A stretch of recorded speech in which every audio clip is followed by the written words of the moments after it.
Alright, we're going to go live now, and it looks like I have a much better response this time. It's immediately showing up over here. That's good. Hi all. This is probably going to be the first video that I record that will actually stay up on the channel listed, so hopefully it goes well. Thank you. Welcome.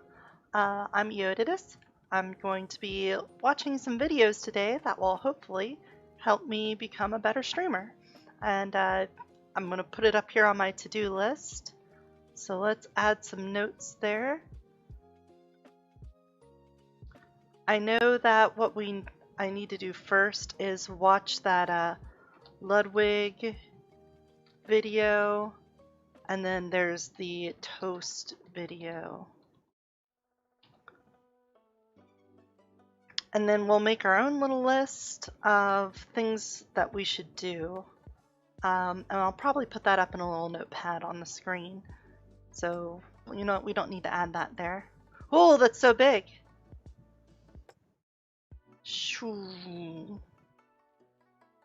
Alright, now we need to go find those videos. So come over here. And let's go to youtube.com. Not .com. Not .com. youtube.com. It's a fine place to be. Perhaps I shouldn't have used a private window for this, but I am logged on. So let's see. Ludwig become streamer. How about that? It's 49 minutes. That's 6 hours. I don't think we should do the 6 hours one. I think this is the one. I think I recognize that. And then we're gonna have toast. There we go. So these are the two videos I wanted to watch. Toast is a little bit smaller, but let's turn this on pause for a moment. Thank you, music. I appreciated you. And the reason that we're doing this, or at least I'm doing this, is so that you know, let's put the music on just really, really low. Can I do that? Can you do that? Yeah. For some reason, my microphone will cut out if there's no noise going through either of my headphones for a while. Doesn't matter how much I'm talking, but if there's no noise coming out of the headphones, for some reason the whole thing turns off. It's brilliant, I know, but we'll leave the music on in the background just very lightly. But what we're doing is we're going to make this channel together, kind of. I know right now I don't have any viewers, let alone very many. And if you're watching this video, it's probably from the future and you're looking back into the past of this channel, if this channel even has a past to go back to. I still have a crude avatar. I don't really have any background stuff or any chat logs, but what we're going to do is basically learn how to build this stream together. And so we're first going to start by setting goals, and I know this video helps you set some realistic goals. And then this one by Toast also has a lot to do with setting good expectations for yourself and giving yourself a pathway to what you want to achieve. So we're going to watch these. I'm going to also, let's bring up a notepad. There we go. We'll just put this over here. And then this way we can take notes on what to do. Alright, now I'm going to pause the sound again. So I tweeted out, like this tweet. And let's first discuss Ludwig. He's a great streamer. I really like his content. I watch almost every video he uploads. So yes, I have already seen this, but it's been a while and I think it'd be better if I just watched it and wrote notes down to it as he went through the whole thing. So we are going to spend about an hour of the stream starting, getting ourselves some goals and thinking of what we want to do. And this might be a little bit of content stealing, but hopefully he's okay with that since this is kind of what this is for. And I tweeted this for Sure. 2 reasons. One, I wanted Twitter likes. Please Of course. Yeah, you know what? We definitely need engagement. Let's make sure use Twitter more. let's go right over to it. Twitter.com. And we'll sign in with our account. You know what? Let's bring this off the screen just in case. Oh, of course you would. It still did a pop-up on the screen. And let's say, do I have a link from my dashboard? I'm sure there's a link from my dashboard for sharing. Come on. Share stream. Is there a share stream? Stream health, stream settings, stream URL. No. Okay, so here's what we do. We go to my non-studio. We go to the actual channel. We turn on some music so my headphones stay on. A lot to do. We're multitasking. And we're going to go to my content. Here, we can bring this over here. Go to my live feeds. Here's my stream right now. And I can go to options, get a shareable link, and then we'll open up a new tab and make sure it actually goes to my channel. Okay, cool. That only took forever. Let's put you back on over here. Pause you. Live streaming. Tweet. Hey, we're live again and learning how to become a big time, oh, not a gift time, big time streamer. Post the stream. There we go. Do I have any followers? No. No, look at this. I'm following one, and that was Hololive. And I have 0 followers. But one day we'll get there. And part of that we'll probably learn from this. So let's go back. Twitter, for the love of God. I don't have enough followers and I need more because bigger number equal better person. Bigger number. I'm kidding. Yep. He's saying this facetiously. Please don't take it serious. That is, it's an important thing. Do I want to be a streamer for my full-time job? Maybe not. Probably not. Because if you think about all the stuff that goes into making a stream and just being a big streamer, and I mean, we've had platforms like this for over a decade now. We've had plenty of people that have risen from anonymity into superstardom, and almost all of them say that they get really burnt out on it, and they want to take time away more often. So I can only assume that once you get to this level of spotlight and this level of celebrity, that it becomes more annoying and frustrating than it's worth. So do I want to be a big time streamer? Kinda. At least when you're a VTuber, there is some level of, I guess that same anonymity. Like, I don't have to worry about my personal life being affected as long as people don't find out what's behind the avatar.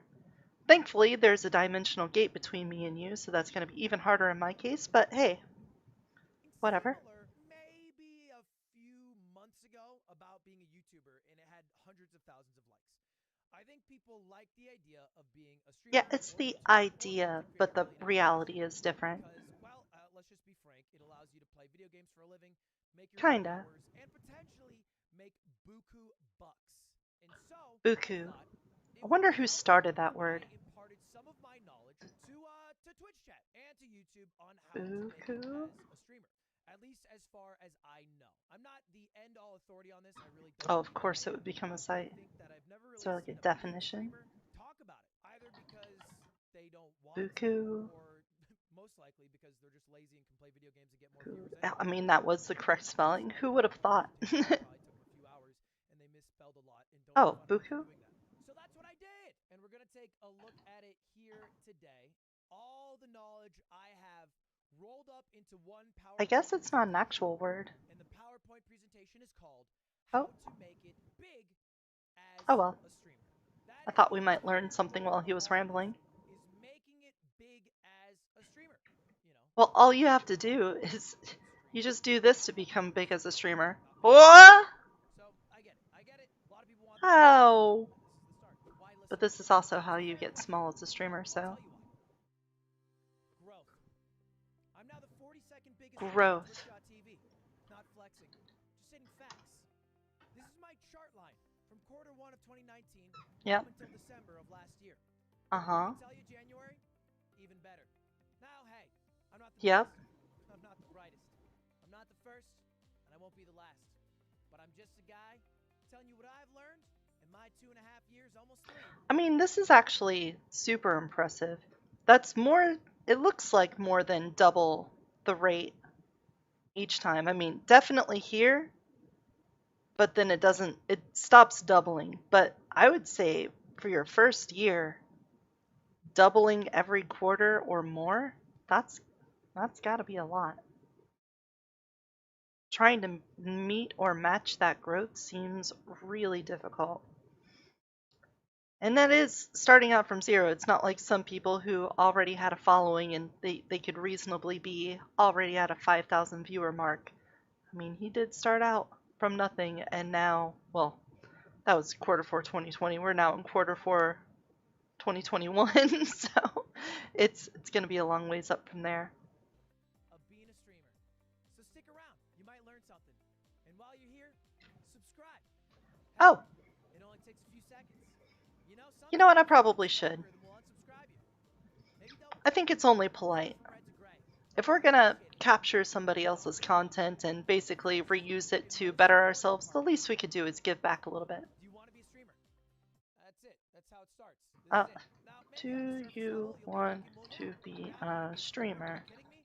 I play video game, make millions of Yes. dollars, work on own hours? What? Yes, I want to be streamer. Well, The think about it fantasy a of it little is really appealing. deeper. Don't just think, do you want? Think, why do you want? Oh, What do you why? want out of it? Okay, let's think about this. Let's actually see. Why do I want to be a streamer? Well, mostly I wanted to connect with humans through an anonymous avenue. Maybe that would be the best way of putting it. We're eventually going to help people with our sage-like advice, uh, entertain people with our gaming prowess, and oh, collaborate on building a community. I think you kind of have to collaborate on building a community. I could probably just make that building a community, but I think putting in collaborate makes it more obvious that I'm not just doing things and hoping other people follow along with it, but there's a little give and take there of me needing to sacrifice and do things that I might not want to do, but it helps build the community. Because it'd be really easy to be selfish when you're the one behind the camera and you're also putting together the stream and running the content and all of that stuff. So let's set that expectation. So if this is what I want to connect with humans and be anonymous at the same time. Doing it through the internet is probably the best way. I could connect with people anonymously out in the real world, but then you kind of have to don a disguise and try to hide where you came from, and then obviously you're only going to be connecting with people in your geographically designated area. So doing this through the internet seems like the best way. Helping people with sage-like advice, man, I guess, stream chat is probably Probably not the best place to look for advice, let alone from streamers, I suppose. But at the same time, it is a direct link, and it doesn't have to be just the chat. It could be through like Reddit posts and other forms of entertainment, not just my videos. Entertaining people with gaming prowess, that kind of speaks for itself on the streaming. I guess I could just record it instead of playing in front of people. But this could encapsulate everything from doing a hardcore fighting game in a competitive setting to just playing some D&D with people online. The prowess part, we could just take that out. Entertain people with gaming. That's more what I'm looking for. It doesn't have to be something I'm good at. We can still have fun with other things.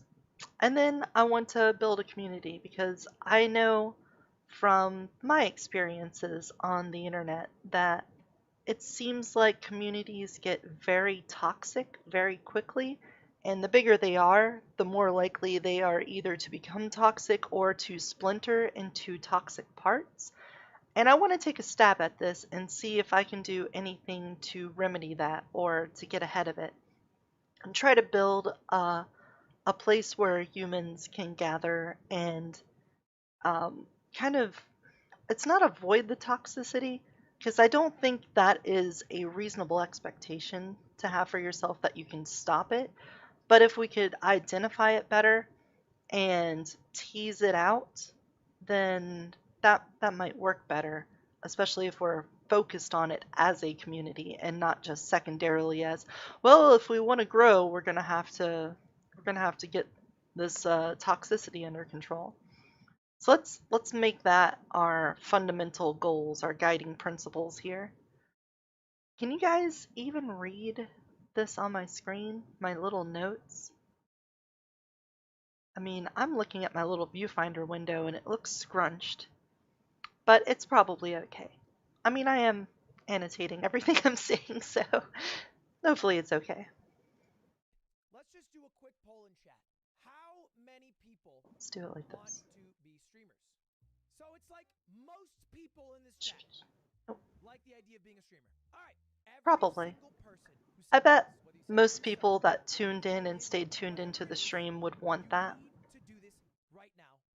Write this down. This is not a joke. I'm being very serious. Okay. I want you to write this down. I know it's a bit corny. All right. No, it's fine. With most writing exercises, what we're going to do is set our start date. Well, I'm already kind of streaming right now. I know I'm labeling these as my beta streams, and that's just basically gonna, it doesn't like keep them hidden, but they're kind of in the back. They're messy, they're sloppy. I'm still getting everything together right now, but I'm not gonna call this my actual start date. Let's see.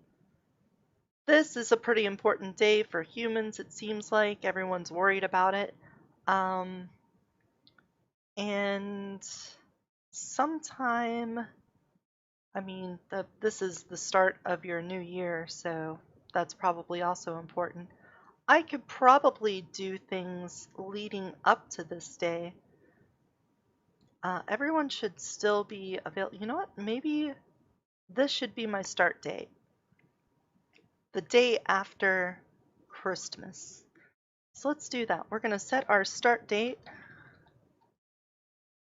when I should have everything done set to the day after Christmas. Or not Christmas, Christmas. There we go. 1 year goals. Okay, maybe we should listen to him talk to know what this is. Try to do it on pen and paper. If you don't have it, you can do it on your phone notes and take a screenshot. But really, Oh, actually do this. I'm not doing it on paper. First of all, if you want to be a streamer, when are you going to start? Set a hard start date when you're actually going to start. If you've already started, I mean, oh, okay, well. maybe this is the date that you're going to start your YouTube or start a new series or whatever it is. Okay, so yeah, that's basically in line with what we're talking about. I've already started streaming. I've already gotten a couple sloppy videos under my belt, but we're gonna actually start. We're actually gonna try to get our polished content out around this time. Write some date where you're going to start achieving something you've been saying you're going to do. Number two, Mm-hmm. write your goals for 1 year out. This can be for the start of 2022, maybe one. Okay, so one year out, 1 year goals.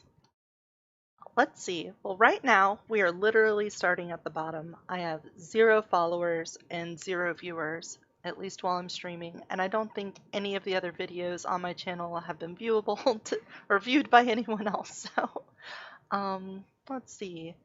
Let's make it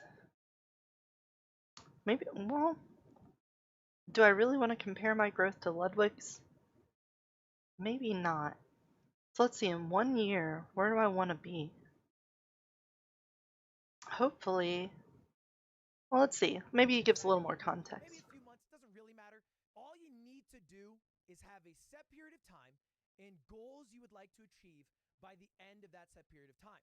Now, look, this is not your end goals. If you want to be the biggest streamer in the world, you don't have to write, I want to be the biggest streamer in the world by 2020. Yeah, it's not going to happen in 1 year. But you can Realistically. write goals on the way to your final goal. And it's okay if you don't have everything figured out. At least Yeah. write something down that you would like to do. And okay, so how about that? Let's not make this a 1 year goal. Let's make this a 4-month goal to get 100 viewers.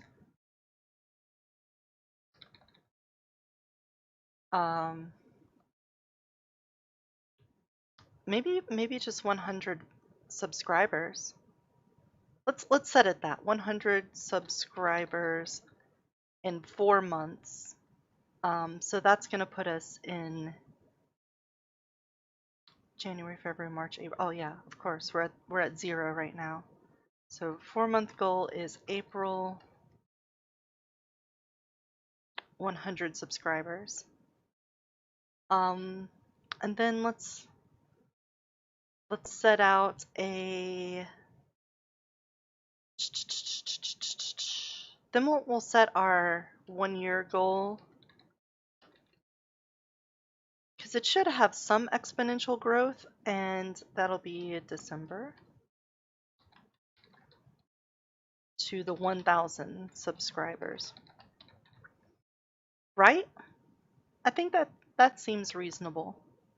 Like, it's going to be really hard in 4 months, I feel like, to get 100 subscribers, and then it's going to be real hard to get 1,000, but those don't seem unreasonable to me. this doesn't have to be numbers. Like, streaming doesn't necessarily imply. Yeah, that's true too. I just immediately try to, put it into a numerical format. Record all of your Rocket League gameplay, in which case it's very easy to achieve your goals. Success Right. isn't based on how big of a streamer you are. It's based on. Okay, so, I mean, my immediate thought was my reach, my impact, and I was going to gauge that in subscribers. Maybe I should rethink that. Um, hmm. No, I'll leave it here. There's no saying that I might just come back and edit it when he talks a little bit more. Off the goals you set and your ability to achieve them in a certain time. And I think I could achieve these. I think if I put enough effort in, 100 subscribers in 4 months could be done. And then the final thing to write down, 3 to 5 creators you want to emulate. Not necessarily that you like, because emulate creators. So, write someone that you like that you think you could emulate. Here's an example of mine. I've done this. I know I'm being a bit corny, but this really happened. I did this in. Okay. 100K. I thought that said look followers, and I'm like, look followers? What the hell is that? 2,000 subs, 100K followers, 1 million unique watches, punctual, full time. Having a set schedule is something that's going to be difficult for me. I don't know when I'll be able to open in the dimensional gate on any given day.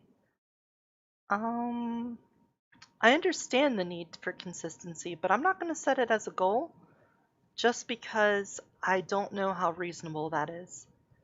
Maybe later on, after I've gotten a little bit further into it, I'll be able to dedicate a certain amount of time to this and maybe set up something that can make the dimensional gate more reliable, to put it that way. But who should I emulate? I mean, I immediately just want to say Ludwig because I follow a lot of his content. He, I like the structures of his stream, how we kind of, it's not episodic. That's not the right way to put it, but it definitely has a flow and it feels like, hey, we always know what we're doing. There's always something to fill the time. We'll put Ludwig down for now. I also really like Northern Lion. Um, what we're let's put some reasons down here.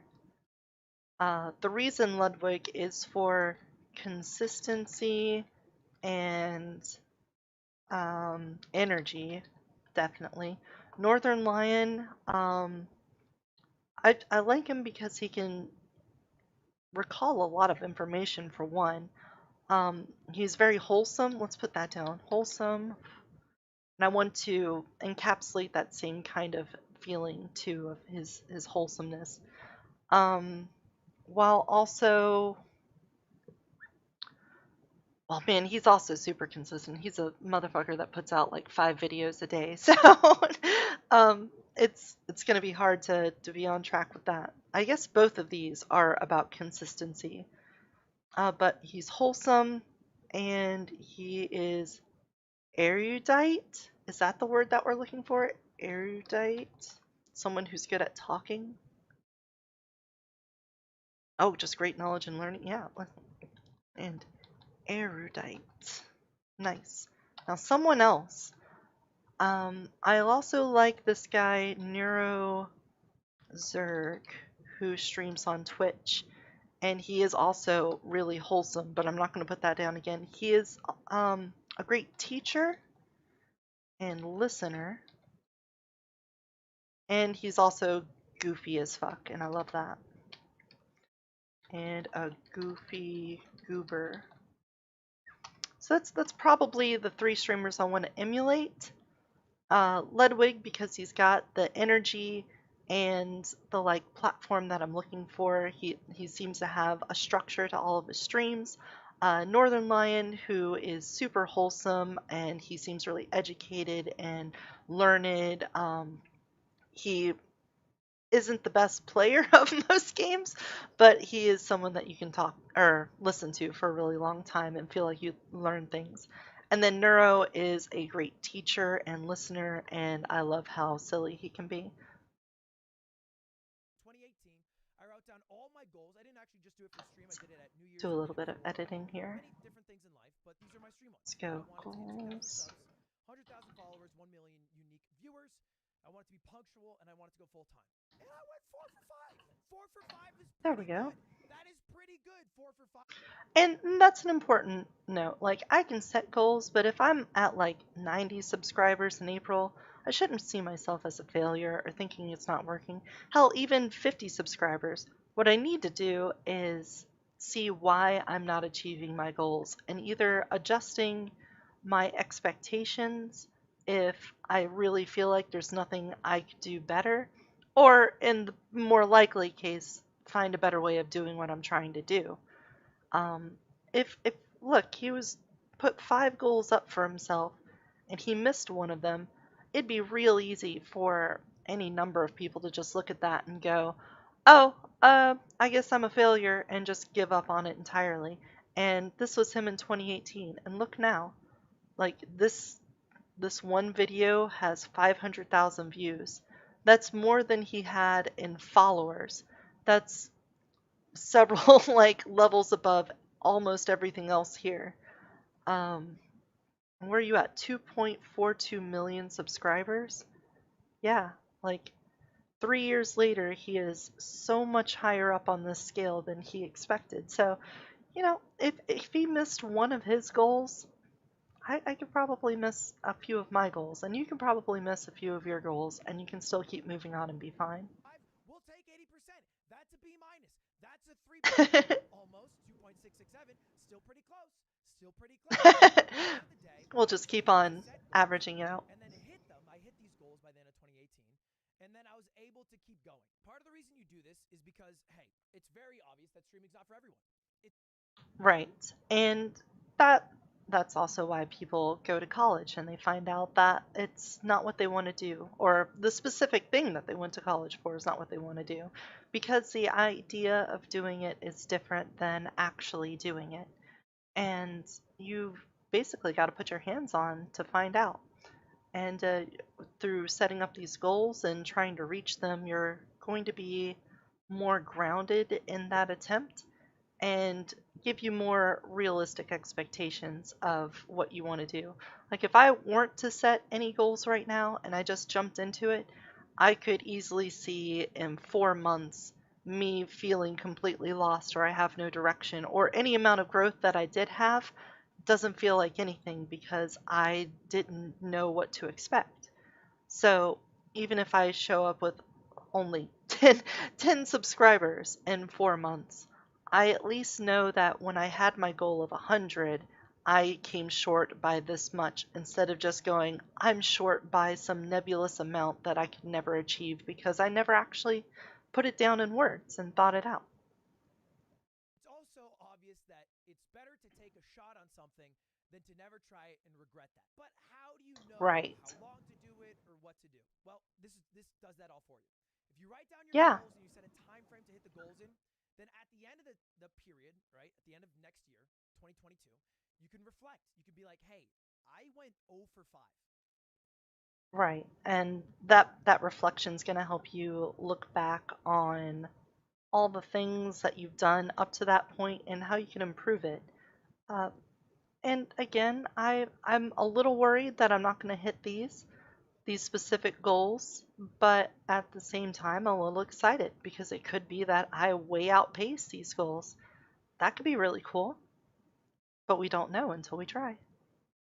My goal was to hit 100 average viewers, and I'm at 15. Maybe I am not cut out for being a big streamer. And that's an honest conversation you can have with yourself, but only if you do the work And now I to bumped up the set speed goals, to because set I'm targets, worried about and to having get dead started, zone. rather than just kind of the 9 to 5 grind. I just go live. I'm just doing my thing. I've been doing this since 2018. That's all shit. All right. At least set yourself some sort of time frame so you have some sort of growth and progression that you can accurately and objectively look back on. And I would like to point out that there's a lot you can transfer over from this. We're specifically watching videos today on how to become a bigger streamer or how to get better, but really, everything he's saying here you can apply to whatever you want to get good at. If we're staying kind of in the same realm and you want to be a competitive Counter-Strike player, well, you could do this too. Why do you want to be a big competitive Counter-Strike player? When are you going to start getting on your tournament grind? What goal for play do you want to have? Do you want to get signed to a team in a year?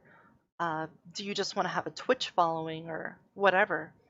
Um, those seem like good ways, and the emulating, like who's one of the top players that you want to emulate?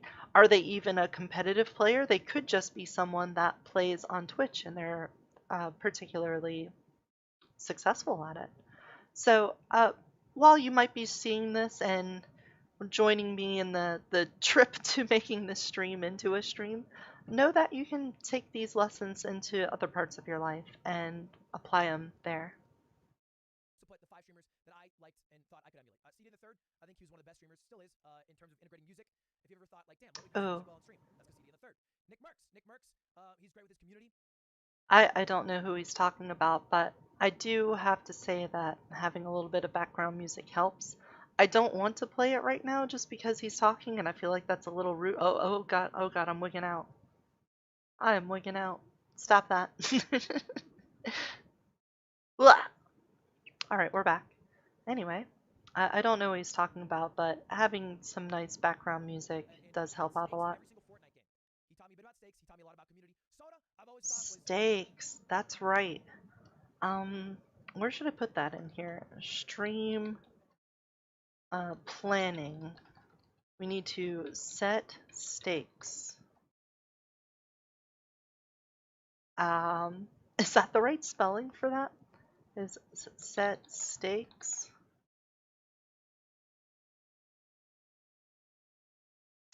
Um, I don't know. I don't know if that's right, but I know what I'm talking about, so I guess that's all that matters. GOAT streamer. I thought he was like the best streamer. I know nowadays he just does whatever the fuck he wants, but I thought through and through, in terms of like, if you were to look at any streamer, I still think Soda Poppin probably the GOAT. Clint, I thought his YouTube was some of the best shit. He was able to turn just random streams into really good YouTube videos. I've watched some things that Clint's been on, but I've never actually sat down and watched Clint's streams, so I'm not exactly sure what he's saying here about him, but I'll just take his word for it. And he was very personable. But you know, obviously, I can't emulate Clint to a T. He has this ability that every single fucking human on earth just loves Clint Stevens no matter what. I don't have that. He does I don't seem have that. pretty adorable, And then finally, Mango, if we're being honest. who has maybe 1,000 viewers, 2,000 viewers, but 10,000 subs. If you sub to him, unsub, Yeah, and then resub 3 months later, this is true. Mango is a very personable guy. Be like, oh, Pirate Oliver, hey, you're a resub, aren't you? Used to sub like 3 months ago. I mean, So his ability to he remember looks like a everything, hobo, he has this superpower. but he talks like an NBA All-Star. So that everyone else feels included. But that's besides the point. That's my 5. All right, well, I have been writing them down as we go, but thank you, I appreciate the time. The creators I wrote down are Ludwig, Germa, and Kraken. Oh, the edit guy wrote those down. Oh, nice. Yeah, it's going to be hard for anyone watching this video to not write Ludwig down, just because he's been pretty inspirational to a lot of people that are aspirational about becoming streamers. But Germa is another person I remember watching a long time ago, and I'm surprised he's still going and that he still garners as much respect as he does. I'm not saying that he doesn't. He definitely deserves it. I just didn't think he was as popular as apparently he is. You didn't write anything down, but you want to be a streamer. This is the number one best thing you can do. The absolute only lesson to take away from today, if you want Oh, okay. This seems important. Pay attention. to make it big on Twitch. Quit. Oh, all right. Goodbye. Fucking quit right now. That is my advice to you. Yeah. If you didn't even take the 1 to 2 minutes to write something down. Oh, okay.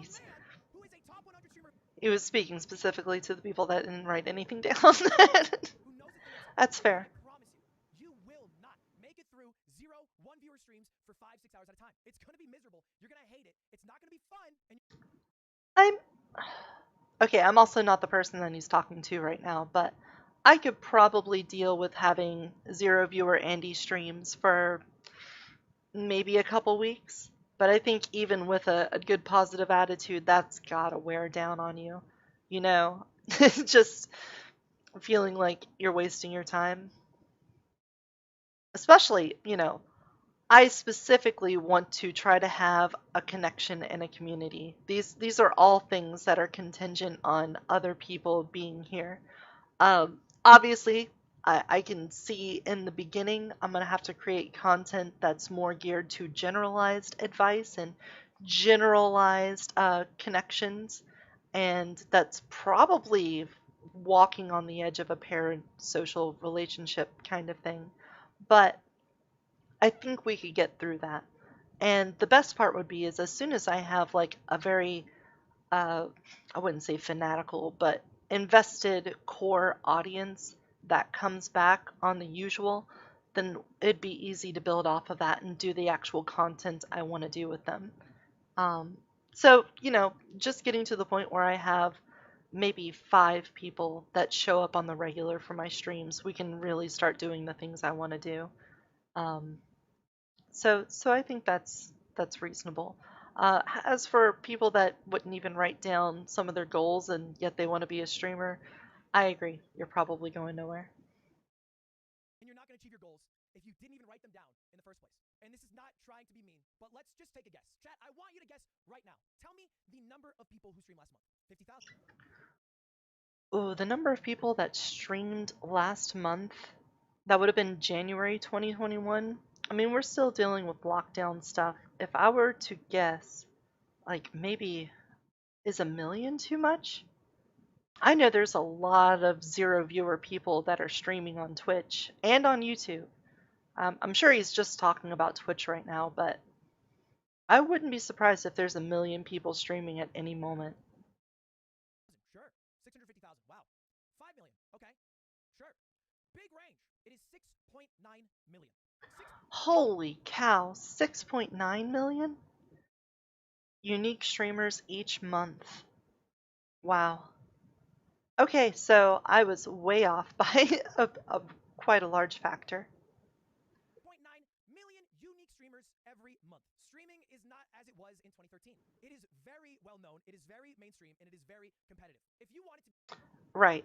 And that's also probably part of the reason why there's a lot of people that started out small and got big over the past decade is that the competitive field for it was a lot lower, but it was also less of a refined industry.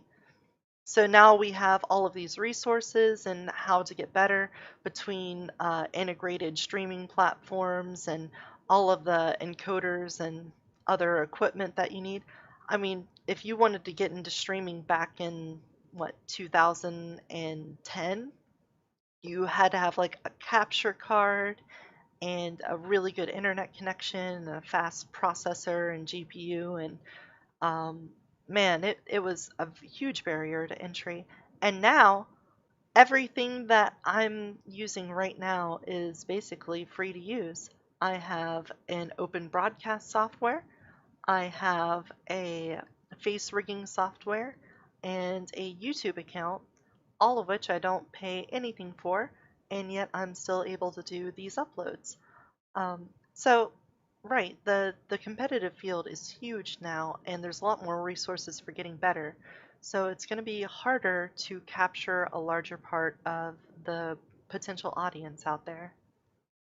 Become the best employee at Walmart, the largest company in the world in terms of numbers of employees, you'd have to beat out 2.2 million people. That's just the numbers. That's just the facts. You'd have to be better bagger. The fact that there's 2.2 million people that work at Walmart is crazy. They could basically be their own country. You'd have to be a better stalker. You'd have to be better at accounting than 2.2 million Walmart employees. Then you'd be the best in the world. It is 3 times harder to do that on Twitch. And look, I guess. My immediate thought is to compare the skill sets there of being the best stalker at Walmart compared to a streamer, but at the same time, I'm sure there's a lot of people at Walmart that are fucking nuts and cracked at stalking things, so maybe I should just keep my mouth shut there before someone shows up and goes, well, actually, EO. I know that some of these streams might only do it once and whatever, but at least you can try to gauge the numbers. Just for even more reference, there are 45,400 partners. Those are people who I would say have made it. And made it. Right. So getting partner basically gets you a bunch of, I think it's the free advertisement as well as a better split of the subscribers because I don't think it's only 45,000 people that have a subscriber button. I think the partnership is a little bit more than that. Is loose because to be a partner to apply, you only need 75 average viewers, which it's a good amount. And there's weird things that they do that they accept and don't accept. But at the end of the day, 0.66% of people make it here on Twitch. So you only need 75 average viewers in order to get partnered, but only 0.66% of streamers actually get that. Wow. That's that's a little sobering. But that, I mean, this is also on Twitch. It's on Twitch. Um, it will Twitch. Compared to YouTube, I don't know what that's like because I know YouTube doesn't have the same system. If I were to come over here to my studio, I'm gonna pop this out real fast. And let's see what I need for is it monetization? There we go. Monetization. So this is what I need for monetization on Twitch. I would need 1,000 subscribers. So let's just put down here, let's get monetization enabled because 1,000 subscribers is part of that. Yeah, let's swap these around. monetization enabled, that's going to be 1,000 subs and 4K watch hours. And just for the sake of it, 0 strikes. I don't plan on doing any content that skirts that, but you never know. Let's just try to keep that there. And so I had 20,000 people like my tweet on Twitter. And so mathematically, about 120, 150 people will make it. The other 21,000 XXX, peace. GG. It's just a fact. It is just a numbers game. And look, don't let. And yeah, it's something you can't beat yourself up over. And again, that's a very small percent, but I'm sure if you break that down, there's a lot of people that probably did one stream, or they could have like casted to Twitch on their PlayStation or Xbox or something like that with no real intention of becoming a big time streamer. That is aggregate every single unique streamer. So that's going to be the casuals and the people that probably didn't even mean to necessarily do that. Maybe like their Discord screen sharing went down, so one time they did their streaming from their PlayStation or something. Um, so it is a little skewed because I would bet the people that want to be a full-time streamer and have plans to do full-time streaming, that percentage of ones who made it is probably significantly higher.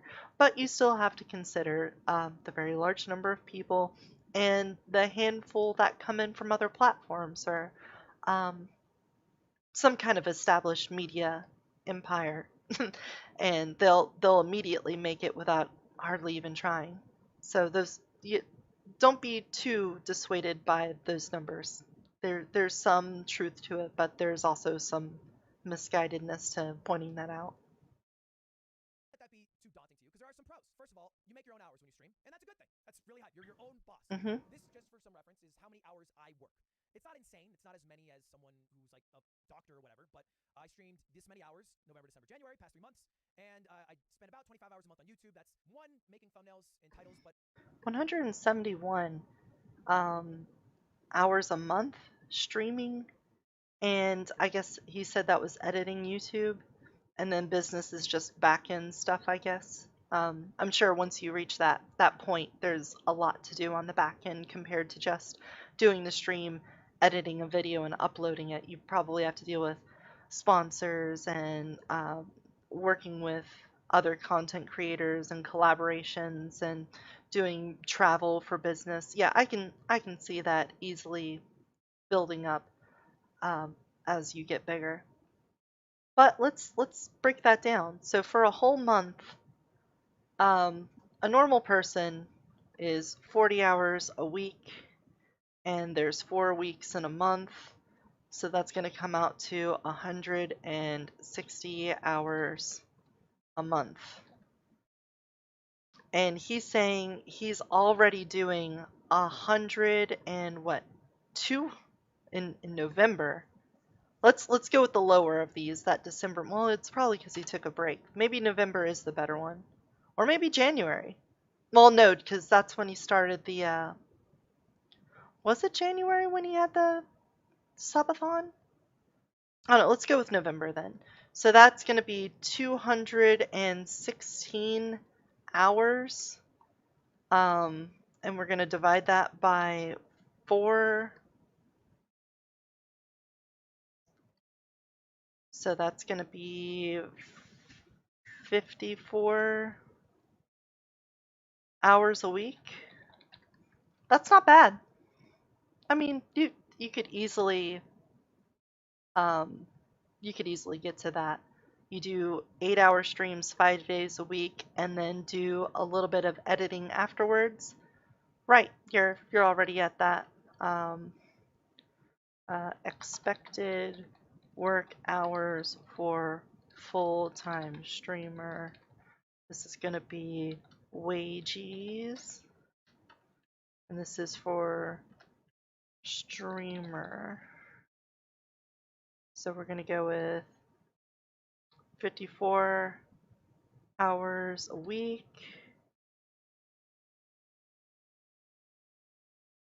Ah, not that much.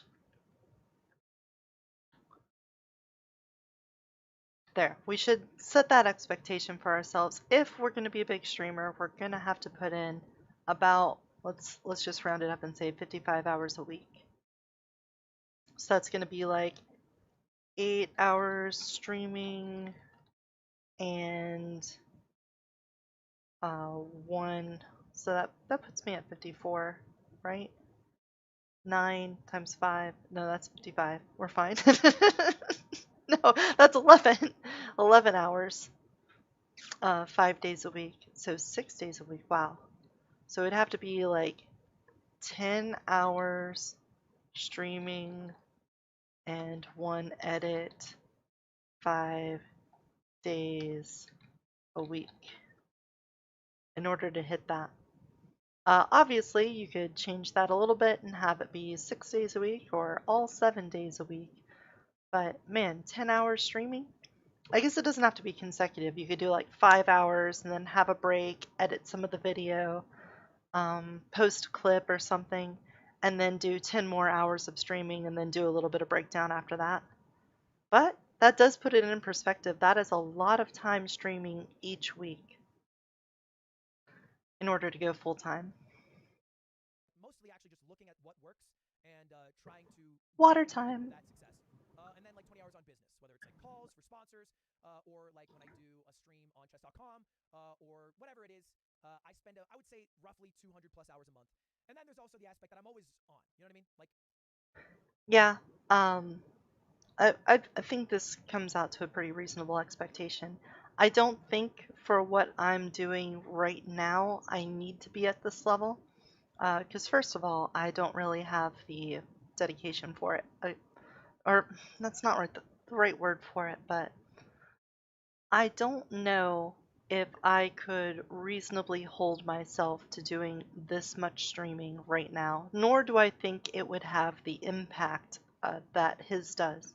The reason why this is worth it for him is because he has all of these viewers. If I did 55 hours of streaming, I would probably get pretty good at it. I would probably build my skills, but at least early on, it would be for what, like 10 people at most? And they're not going to watch the whole stream. I don't think hardly anyone starts at the beginning of one of Ludwig's streams and goes all the way to the end of it. You're going to pick people up in the middle. You'll lose some, you'll gain some. So I really don't need to be on for 10 hours a day to start with. But if I want it to be a full time, I have to be willing to dedicate this when I get to that point. So again, this is about setting expectations. I have to have my phone and my Twitter notifications ready in case something big happens. Whether Corpse tweeted at me or they need an Among Us player, you know what I mean? Like, I just have to be available. I can never necessarily be off. But I'm Okay, so let's put this always being on. What does that entail? That's going to be being active on social media, uh, reacting to comments, uh, answering messages. Excuse me. Having this as an integral part of your presence online means that people will want to engage with you. Not only viewers, but other content creators. If they know they can reach out to you at any time and you're available, then yeah, you're going to get more engagement, and that's going to lead to more viewers, which will eventually lead to more engagement, and it creates a positive feedback loop. Um, Obviously, there can be some toxicity to that where you end up well, there's a lot of different elements that are toxic about that. One, you can get an addiction to social media because you are just so dependent on getting that dopamine hit from somebody reacting to your content or messaging, following, etc. You could also end up chasing reactions where instead of focusing on any of the things I want to do, I instead start getting caught up in baiting for drama or getting people to just look at my channel for anything, even things that are antithetical to what I'm driving for. So this needs to have a little bit of a temper on it.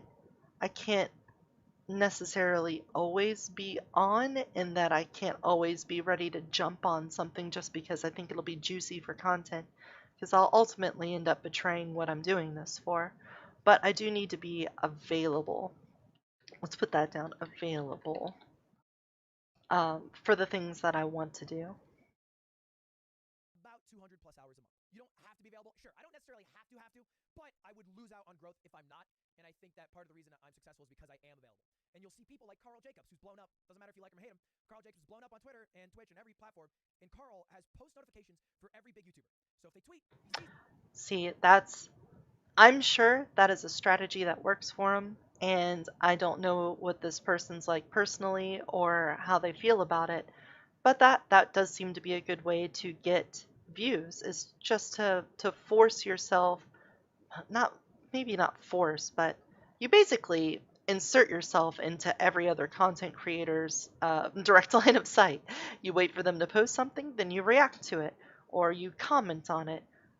You give a little bit of a heads up. So I don't think that's necessarily where I want to take things or where I want to be, especially a year from now. I don't want to be just a reply guy to 20 other content creators, hoping that one day they'll pick me to bless with their viewership. Um, that's probably a necessary step at some point, though, is getting that kind of collaboration or at least that acknowledgement from someone bigger. But I really don't think that's where I want to be, is following a bunch of other content creators in hopes that I can jump on the next big thing. I feel like it would go against my sage-like advice. He replies. People see him in the replies all the time. You'll see Carl on your timeline. I guarantee it. And it's because Carl is never off. He's always on. Yeah, maybe that's only an hour of Carl's day that he's on Twitter, but it's also an hour, 5 minutes from 9 till 9. You know what I mean? This is something to keep in mind. But you can make a lot of money. And this is how much streamers make. This is rough. I don't. Okay, I guess that's true. It Having a bunch of notifications and following a whole bunch of people doesn't mean that you necessarily are, glued to your phone, and every time one goes off, you have to drop what you're doing and look at it. He could follow all those people, and anytime drama pops up, he could wait until an appropriate time and look at it. I guess I was reading a little bit too far into that. I don't think we're allowed to say specific numbers. It goes against contract, but roughly, if you average 100 viewers, I think you can expect to make about 1,500 on stream. Honestly, if you're a smaller streamer, the amount of money you'll make will be higher because people like supporting smaller streamers, so you'll have more whales.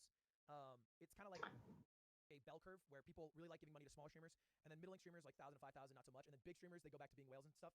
But this is That's interesting. I never remembered him saying that early on, but that kind of makes sense. When someone's middling, you don't really think, wow, they would probably, it would make a big difference for me to give them money compared to a small streamer. And then for people that just want attention, you're not going to give it to a small or medium streamer, you're going to give it to a big one. So it's like a Venn diagram here. Like, we've got fill, solid color.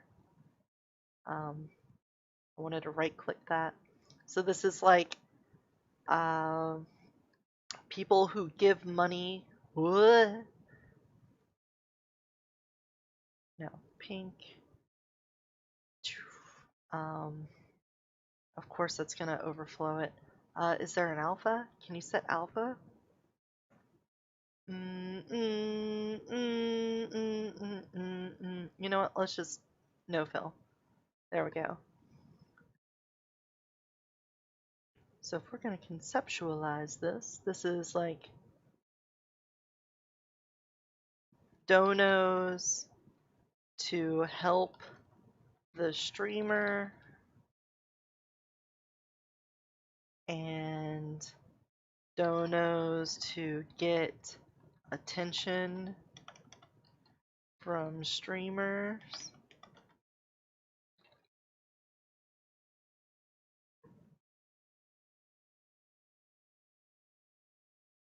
So you're gonna have like in here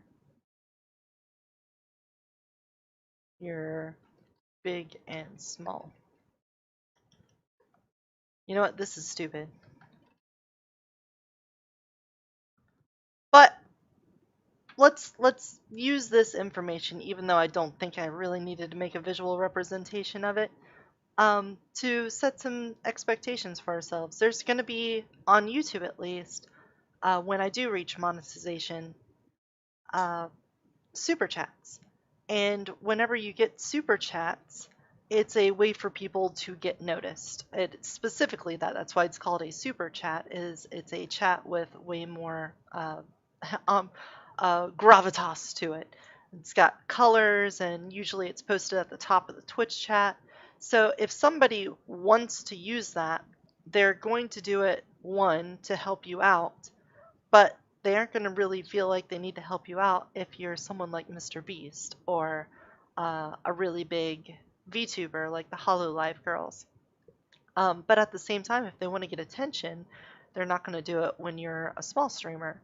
So once I get to the point where I can have super chats and I start getting a little bit bigger, I might take a dip in YouTube revenue just because of the different kind of audience that you're pulling from it. And I really didn't figure that.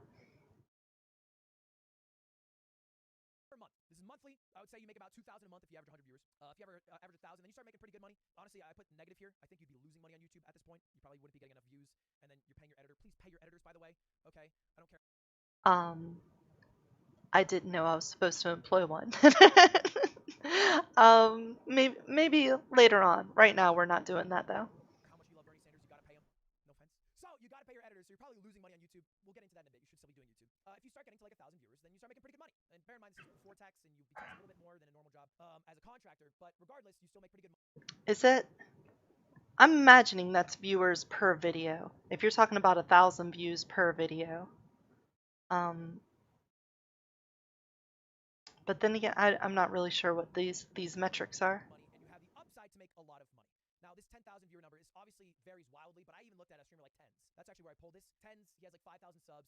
He has a contract with an esports org. He has a thriving YouTube channel. Like, he is making a lot of money. There's definitely the ability to be a millionaire if you make it to the top. I will say, though, That scares me a little. Like, if I'm sure when he made this is about streaming on Twitch and then having videos for YouTube, and this is how much money you're getting off of 100 viewers while on Twitch, which is, I feel like that can't be right. I feel like having an average of 100 viewers on Twitch can't equal about 1,500. Maybe that's over the course of a month. You know, maybe if you have 100 viewers over the course of a month, you'll make 1,500 and you won't really make anything on YouTube.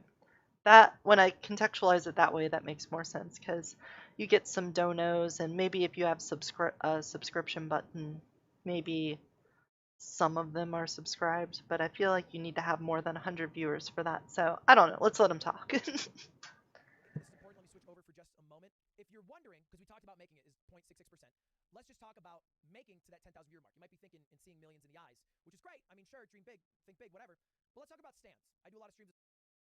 I'm again going to point out that number that's ridiculously low also includes people that don't have any aspirations to become a full-time streamer. So temper those expectations. Put it in the right context. Stands averaged 400 viewers this past month. Stands has about 700 subs. Stands is the top 0.06%. Wow, really? Stans is in the top of Twitch, but he only averages 415 viewers. But he has 40,000 followers. So let's break that down. So top 0.06%, which again, I know a lot of streamers are just hobbyists or people that did it once and done. So that's probably let's do it by its ranking then. Rank 5K streamer has about 40K followers and 400 viewers.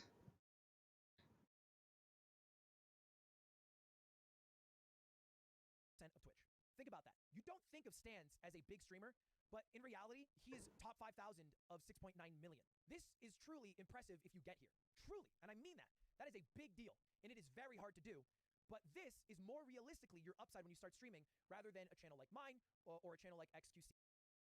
So maybe this does seem like a reasonable 1 year goal. If Stans started out early January 2018, he had a couple bumps here and there. 1 year later, he had a little bit more. You know what? This is a very large dead zone. I bet he just wasn't streaming there. Maybe we should start here because this seems like when he started consistently streaming. So maybe somewhere in like October 2018, and then he was at almost 100 viewers, I would say. Yeah. Yeah, so maybe my goals are more online. I mean, I'm obviously comparing myself to someone who did a really good job in making it, and that's part of the reason why he's an example. So you can't necessarily just focus on other people's examples, because that's probably a good way to set yourself up for failure. But that aside, it is good to know that you've basically made it if you can get a couple hundred viewers. Did I spell viewers wrong? It looks weird. Whatever, it doesn't matter. I know I told you to And look he at the does numbers, mostly just chatting. but also just understand the math and the numbers. Stans is a top 0.06%. He's the top like 10% of the top 0.6%, and that's all the partners. So that's just something to keep in mind. He's the top 10% of all partner streamers, and that is a realistic goal to have. You should at this point have found out whether if you wrote things down, you are even cut out for step 2 or not. But if you did write things down and you did actually do Oh, we are writing things down. Don't worry about that. I'm sure half of this I don't even really need. You know, let's save it too. Save. We'll just save that to the desktop, and we'll just call it streamer goals.txt. told you to do. There we go. Anyone can take advice from the second part. How do you stream? You already figured out that you do want to be a streamer, why you want to be a streamer, what your goals are as a streamer. How do you do it? How do you stream? Well, this is my one advice. Streams are recordings, YouTube videos, oh, so this is where he separates them out. But on this channel, I have no intentions of actually streaming to Twitch. I want to do all of this on YouTube. I don't necessarily love Google as a company. There's plenty of things to criticize them for, but it also feels like Twitch is not the platform I want to call my home. So I think doing it all on YouTube is going to be the way I want to do it. Biggest advice, streams are recordings. That's what it is in 2021. That is the best way you can think about a Twitch stream. Why? Well, let's think about a YouTube video. YouTube videos have some pros that normal streams, conventional streams don't. YouTube videos have built-in growth mechanics, all right? The algorithm. A YouTube video can pop off. A stream can't. Right, and that's part of the reason why Twitch sucks. And I know he probably isn't going to word it that way, but YouTube's algorithm for finding things is way better. And also, you don't have to like be there at the time that they're recording to get to watch it, because I don't know if it was before this video was made or after it, but when the DMCA strike started hitting Twitch really bad, content creators just kind of don't leave their VODs up anymore. So if you don't have some YouTube channel to post your videos to, then I'm probably not going to watch them. I know that, for example, I think Pay Money Wubby showed up on my recommendations there, and he's someone whom I watch almost every YouTube video that comes up, but I don't ever really check out the stream because he doesn't seem to be on at the time that I'm watching. So yeah, I think in this particular case, the streaming on YouTube is going to be different, but I think it's different in a better way for me.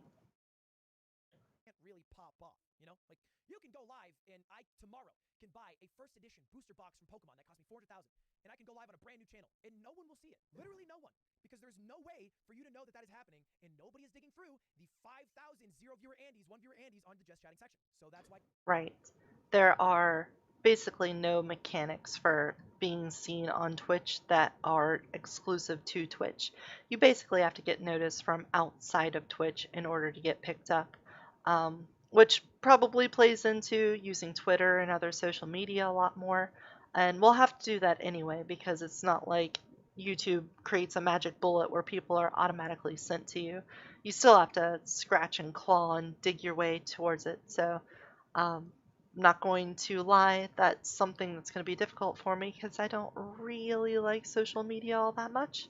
But it's something that we'll have to bear in mind. Twitch fails in that aspect, YouTube doesn't. Also, YouTube is permanent. You upload a VOD on YouTube, the video stays there. Twitch, it's live, and then the VODs are up for 60 days and they get deleted. And let's be real, even if they didn't get deleted, nobody goes through to find VODs. Not really, it doesn't really happen. Right, It's just I a fact don't. that VODs are absolutely terrible on Twitch, and I don't see that changing. And so It's if true. you make a YouTube The video playback that does on it well, is also maybe a shitty. month or two from now, you'll be able to look back and be like, oh, this video actually did well. You can't really do that with streams. For example, I did a stream the other day. I did the higher lower stream, and it did okay. I had an okay number of viewers on Twitch. I had like 22K, but it didn't do that great. But my YouTube video has right now 560,000 views, which is 100,000 above average. The fact that Wow. it's permanent on YouTube lets me see that. If I only had Twitch, I would be like, oh, if I play higher or lower on stream, it's only okay content. No, Yeah. it's better than okay. It's just Yeah, it completely changes the shape of what you do on streams because I could easily see if you were a Twitch streamer and that kind of content bombed, and you never uploaded it to YouTube, you would never know that there was an audience for it. And you wouldn't know that you could actually, even if the stream itself wasn't that big on higher, lower, or whatever content it ends up being, then you would miss out on all the engagement you would get as a YouTube video, heavily edited or otherwise. So being diverse in that, having the live stream that is better engagement for some things, and then having your recorded or your highlights for some other parts of it would be a great diversification of your content. that people didn't know it was happening or weren't live to watch or busy, whatever. It's harder to get viewers on Twitch in the moment, and it's bad to gauge success off of your live viewer count when it can be influenced by so many variables and be so Dogecoin-esque, if I can. Next, structure. Also true. It could be that you could miss, what would be the right way of putting it? Like overestimating and underestimating yourself based off of your live viewership because yeah, you could just not have viewers because something else is going on. Say I start getting close to 100 viewers consistently.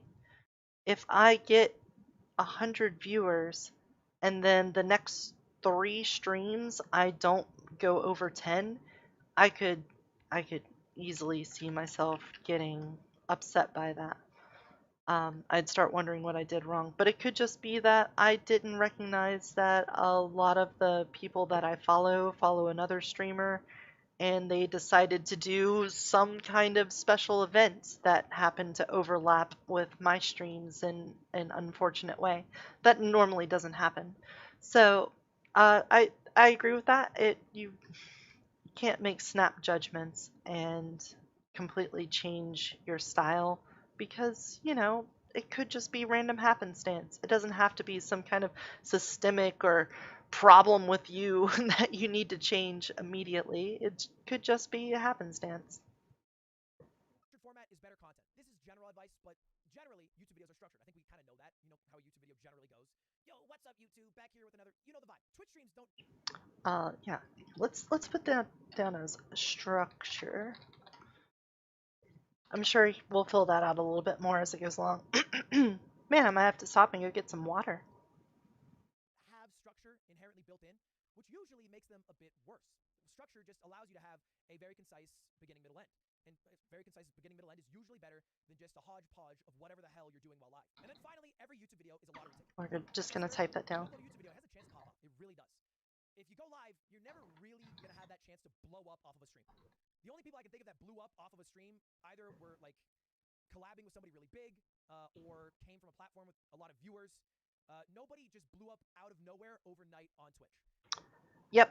So I know I'm kind of just reiterating what he's saying in a lot of these stops, but It's true. I can't think of a single person who continued to stream and they got big because of the stream. Usually it's because they had some other content that came out of it, whether it was some art that they drew, or maybe a game that they made, or I don't want to use the clips and highlights, but obviously that's going to be the big thing. If someone clips or highlights the stream, or you have a video of the recording, then yeah, that's easier to share. It's more digestible and it gets around. It's not, 8 hours of somebody doing something and hopefully everyone gets on board after watching it, because that's not going to happen. YouTube can happen overnight. I mean, literally overnight, you can blow up. And you've seen that time and time again. Dream literally was like a 10K Andy on YouTube at the start of 2020. He's doing pretty well. That would not happen if he only streamed. Admittedly, this whole thing was about how to stream, and we've only talked about YouTube videos. That's because it's time to start formatting your streams around your YouTube videos. So you have to stream for YouTube. Now, Ah, okay. So what we need to do is introduce idea. Uh, the middle is, do I really need to type out meat and potatoes? We'll see what he says. when I go live, I'll have segments, and that's how I think of it. I'll have segments for YouTube, and I'll stream those segments, and then I'll have like filler time in between, and then I'll have segments that Segments. aren't for YouTube, and that's fine. But you need to have some segments. Very roughly, they work like this. They'll have a introduction to the idea to what the segment is while you're streaming. I'm gonna give you an example of a YouTuber doing this because I think that this is probably the single best YouTuber, and they get a credit for a lot of other things, but they don't get a lot of. Ooh, I really like examples. I appreciate this so much. I also kind of want to just pause in the middle of this right now just to say he's doing a great job of teaching and explaining things. At no point in this did I feel overwhelmed. He's not using like industry exclusive jargon or anything like that. He's doing a really good job of explaining himself and coming across as genuine and helpful without being really condescending or anything like that. Credit for this at introductions, and that's of course Mr. Beast. Mr. Beast, I think, is the best YouTuber at doing introductions. And even though we're talking about streaming, I take away, and you also can take away, how to do these intros on Twitch. Let's just take a look at this. In this video, we are going to be eating $100,000 golden ice cream. I'm blown away. This is Yep, I already know what's going to happen. I can see some of the people and some of the format. Uh, that's actually a really great idea. Um, Setting up my stream, I could say, hey, this is what we're going to be doing today. I tried to do that with this one, but I think I'll be able to polish it up a little bit more um, in the future. Like this one, I just said, hey, to do, we're gonna watch these videos here and take some notes down. But maybe I should have a better intro to that and like show part of the video and things from the get-go. so good. $5,000 mac and cheese. This mac and cheese is magnificent. $30,000 banana foster. Ooh, that's And incredible. so much more. Starting off with $100 ice cream and I love food. 19 seconds top to bottom, and what did the introduction do? Let's talk about it. Let's break it down. It introduced the idea, the concept, what they're doing in the stream. All right, so explained it. If you're going to be watching, what's happening. 2, it introduced steaks. Steaks Introduce idea / what's gonna happen. What happened? are an integral idea into every stream. You need steaks in whatever you do. It just makes it better. Steaks can be very small. It doesn't have to be the amount of money. That's the stakes for this one. All right. So the idea is we're going to be eating expensive foods. The stakes are that every food will increase in price. And then it also says how this will end. How does this whole journey come to a close? Well, it comes to a close when we eat. Set stakes and build tension. $100,000 ice cream. That is how it closes. So then the video, you can expect that they'll start eating foods, the stakes increase, all right, there's more and more and more and more expensive things. It ends when they eat that ice cream. That's the entire thing. You can do the same thing on Twitch, and we do it all the time here. And then our ending needs to be the conclusion of the tension. Let's say resolution. How about that? Resolution of tension. On this channel, for example, we just did unbanned form speedruns. Okay, introduce the idea. We're doing unbanned forms, but we're speedrunning it. Okay, that's the concept. What are the stakes? Well, the stakes are we want a good time. We want to try to get world record. This costs no money, but those are the stakes, trying to get a good time. Yeah, I guess that's a fair point. I immediately think of setting stakes as having actual real world impact. Uh, like you said, monetization is part of that, having money on the line.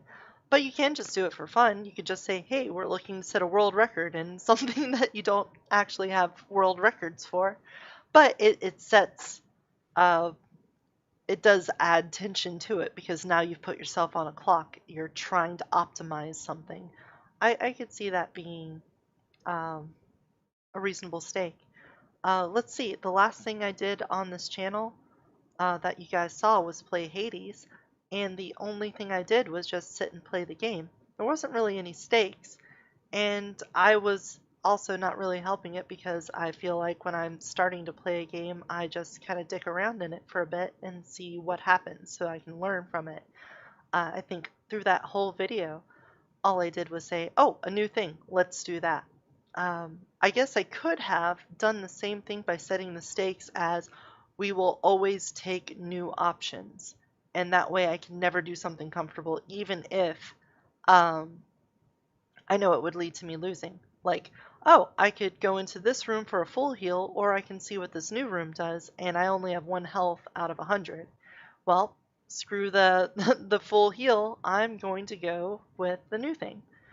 And that would be a good way of setting the stakes because now it's not just my impulse to do something new, it's now I'm following the rules that I set for myself and outline that from the start. Um, yeah, that seems completely reasonable.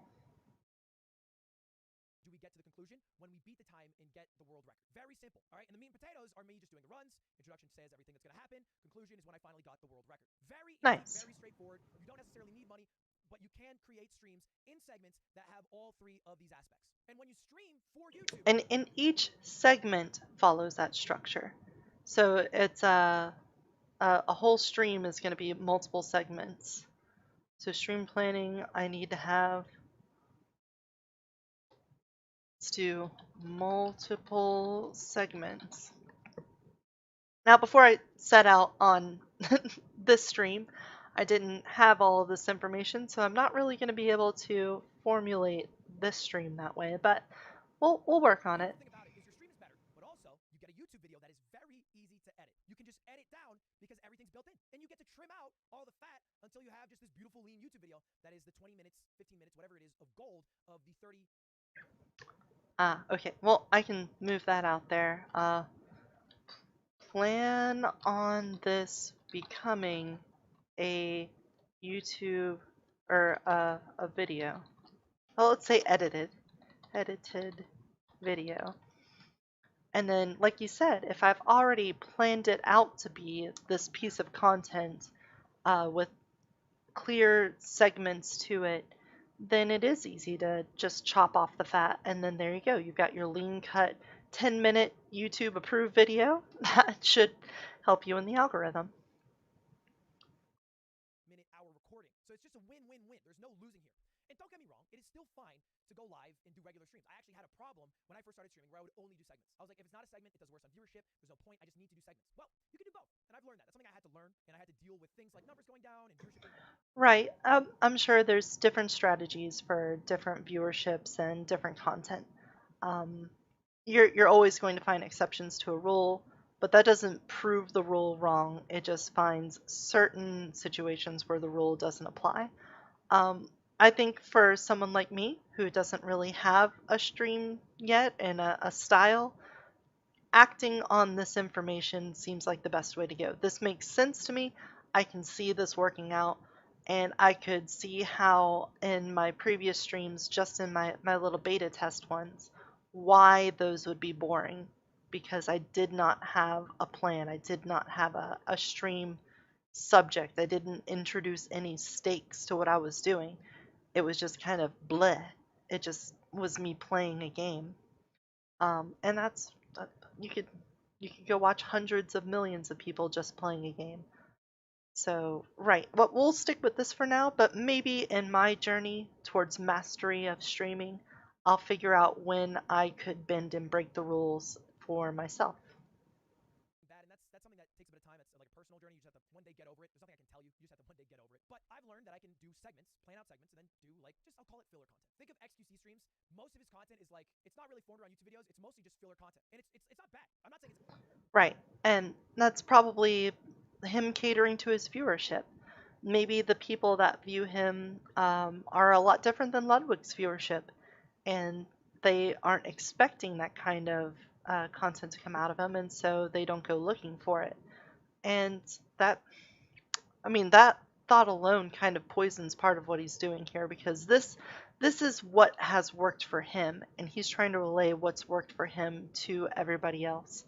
And it might not be what all viewers are looking for. They might be looking for content that is completely different than the setup. Again, I'm still going to stick with it because it's better than not having a game plan at all, I think. But he's right. Other streamers don't follow this format, and they seem to have pretty good success with it. a bad way to stream. It's kind of fun in a way because he's always like thing to thing to thing. There's no dead air. It's like chess, bang, done chess, react, bang, react, done react, bang, we're playing Super Mario now, bang, done that, Valorant time. And none of these are really going to be like really phenomenal YouTube videos. He streams like old school. Okay, that's true. This is someone, if I remember, XQC was already popular before getting on Twitch because he was an esports professional. I think he played Overwatch. So he is someone who got a bit of popularity because of things other than being a good content creator. Not to say that he isn't one. It's just that his format was going to be based off of his ability to play the game, and what made the stream interesting was just how good he was at playing the game. And that's not going to be true for pretty much any game I play. I can't think of a single game that I could play where I would consistently be super entertaining to watch just because of how good I am at it. There's a couple that I know I could be pretty entertaining just to watch me play. Like if I turned everything else off and you just watched the video of me playing, but I couldn't guarantee that it would always be like that, or that it would be with enough games to hold people's interest. So I will give XQC his credit on his ability to have an audience without being based around YouTube content. But for us, we're going to have to focus on that. Streamers used to stream. I just don't think that'll work for people anymore because it's not 2013. The competition's too fierce. Your stream's probably not going to get found. You're probably not better than the good gamers at games. Probably not funnier than the funniest people at being funny. And even if you are, you have to be not as funny as Moon Moon. You have to be funnier than Moon Moon to get found because people already know who Moon Moon is. So rather than stream like XQC stream, Yep, and I can't be as good as them. I have to be better than them and consistently better than them until I get up to that point, and then maybe I could relax a little bit on being amazing. But until then, we kind of just have to grit our teeth, dig our heels in, and do it. stream for YouTube. And you can do both, but just remember to include segments. Just promise me you will not do the grinding, hustling, 9 to 5, putting in my 8 hours. Because that is all bullshit and a waste of your fucking time. You are literally doing nothing. It is not just going live that matters. It doesn't. Next, this is just Okay, I don't know where I should put that. That's not really a goal. Let's make this its own little subsection here for stream planning. Don't just go live like a 9 to 5 job.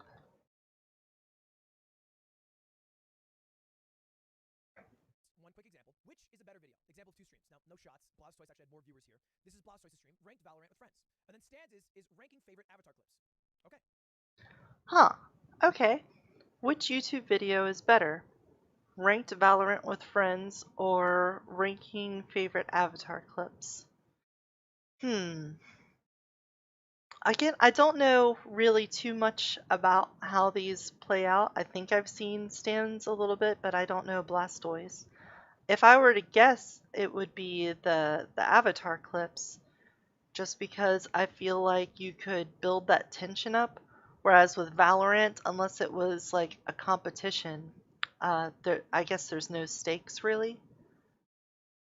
I'm gonna assume that's what he's gonna get at on this. Which one probably transfers to a YouTube video better? Now we can ignore factors like copyright for now, just for this example. I just screenshotted 2 random streams I saw yesterday. And yeah, this would definitely invite a lot of conversation and engagement because you're guaranteed to have people not agree with your rankings, and they'll want to say their comments and like or dislike your video, whereas this, it'd be easy for people to just ignore any kind of engagement and just absorb it if they do at all. Okay, when I was making this slideshow, I think you guys would probably agree that Stans makes a very natural YouTube video. Blouse Choices is just kind of like a Valorant highlight for a guy who is okay at Valorant. And it's a great stream, maybe he's having fun, but this will not help you grow. We can admit that. Yeah, I could see that. Just having highlights is probably just going to attract people that like Valorant. Whereas uh, content like this, even if you haven't seen Avatar: The Last Airbender, you could probably appreciate rankings of clips because if he plays the clips, then you kind of get to know the show and it could get you engaged. Um, I guess, I mean, some amount, if you're really good at Valorant, you could get people interested in it. I don't know.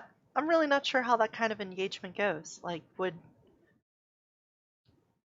somebody that doesn't care about Valorant watch a Blastoise video, and would someone who doesn't hasn't watched Avatar: The Last Airbender watch a rankings video? What is the growth and reach compared to those two? Hmm. I don't really know. I'm just kind of posing that out loud. If you want to answer that, I guess the comments are down there. He probably won't grow unless he suddenly becomes radiant or has a lot of knowledge or is a really funny player in Valorant that is missing. Realistically, True. Stans' stream will have a video that will help him grow a little more. It's also important to form ideas, and this is an interesting concept, form ideas around titles. So if you have the title of what Oh, okay. Let's put that in there. Um, form videos around titles. you're going to do, you can form the idea around it. And that's kind of like all of Small Ant's channel. So I think Small Ant is a really excellent. Oh, yeah, I like Small Ant too. He seems like a genuinely great guy. Um, he does a lot of speedrun stuff, and I don't really do speedrun stuff, so I don't think I could put him in as a creator I want to emulate. Oh no, I'm about to sneeze. Okay. I didn't actually sneeze, but my nose got. Anyway. Oh yeah. Um, I like Small Ant's content, but he does a lot of speedrunning, and I don't really do speedrunning.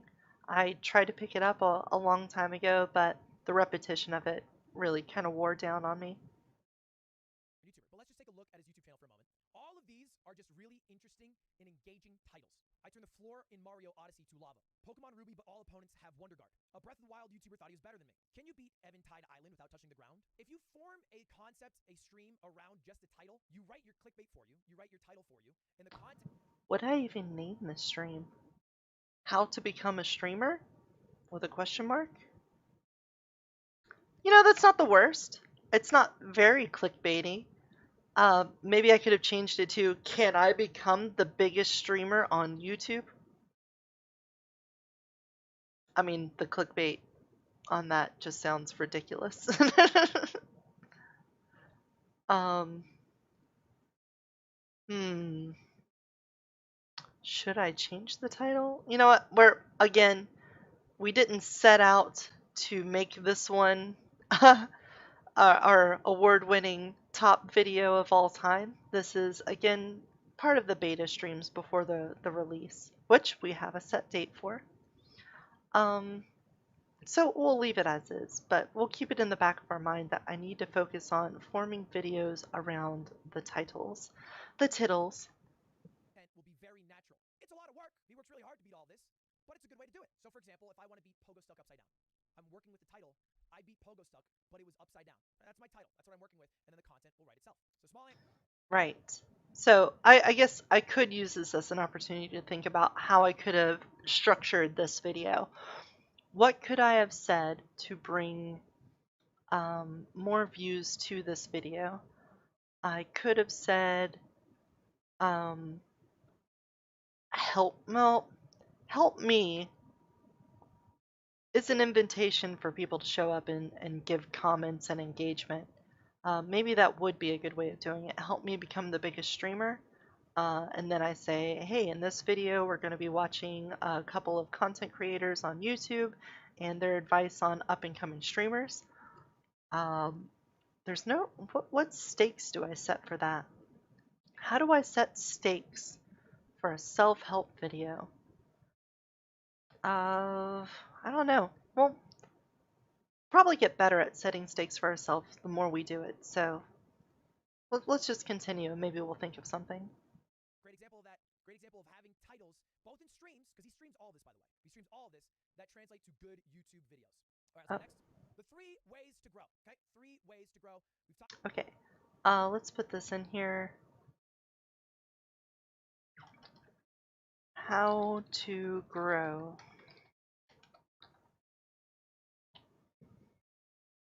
We need to have collabs.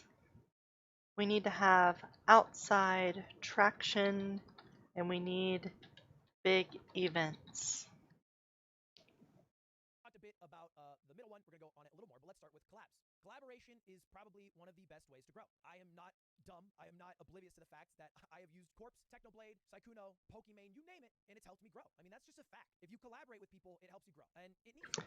Yep, there's just, I've always heard it called cross-pollination, where you basically get some of the viewers from other people as they get interested in the content. And there's a good chance that some of them will become permanent residents in your community.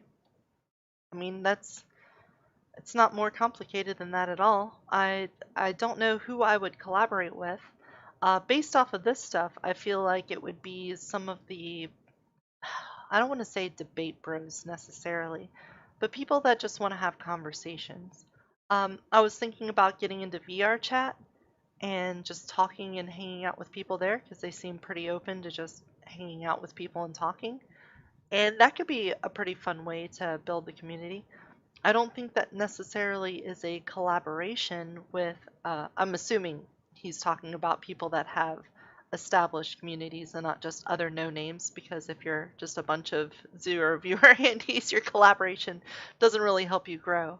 But it could get you in contact with people outside of that. Be in somewhat of in an authentic way. Obviously, if the content is worse when you work with someone, then it won't really go well together. But collabs just help. They really help. It's a thing. You can think as on the nose as when XJaws brought on Syndicate to his YouTube channel, and then Syndicate blew up into a larger YouTuber than XJaws. That's something that happened a few years ago. Or you can think of it as minute as an Among Us game where Yeti makes a brilliant play, and everyone's like, "Who's this Yeti Apocalypse guy?" Like, yes. Right. So just getting yourself inserted into the larger, I almost said zeitgeist, but maybe that's it. Maybe that is the right word for it, is getting your name in the public consciousness. I did use this alias, Eotitus, because one, if you Google search it, here we go, Google, and we're going to go Eotitus. What comes up? Nothing, except my information. It is top. It is the first thing that you come to is my YouTube channel and my Reddit account. This is an extremely unique set of letters combined together that is still pronounceable. Eotidis. And yeah, apparently Victim Weatodis Bingo 1888 volume. Well, I'm already more relevant than you, so get out of my way. You also have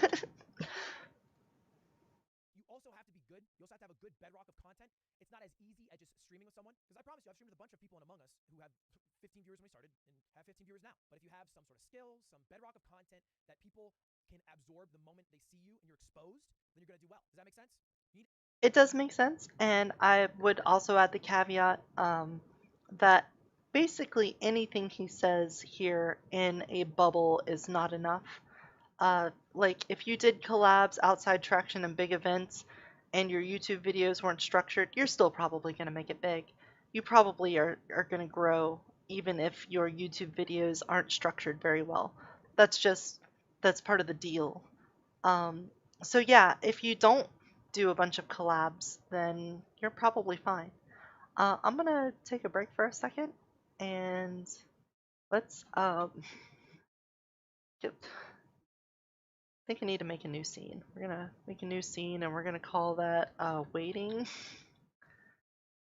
There we go. let's add text, add source. We're gonna call this no. Add a new source instead. We're gonna call it be right back. Add source. Be right back. Done. Make that big. Put it in the middle. And I'll be right back.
Okay, and we're back.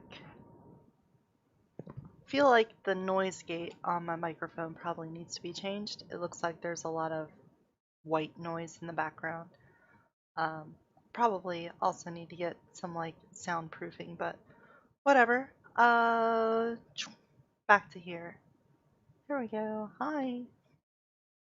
To have something there ready. So let's think of the Mr. Beast Challenge 1 video. Mr. Beast did a challenge. He shouted out the channel of a winner. The idea was get this person 1 million subscribers. And it was a contest where you get the winner of the contest 1 million subs. And the guy who won was Zealous. Zealous is at 2 million subs. And the only reason he's Alright, so a guy won a contest for 1 million subs and now he's at 2 million. How long since that has it been?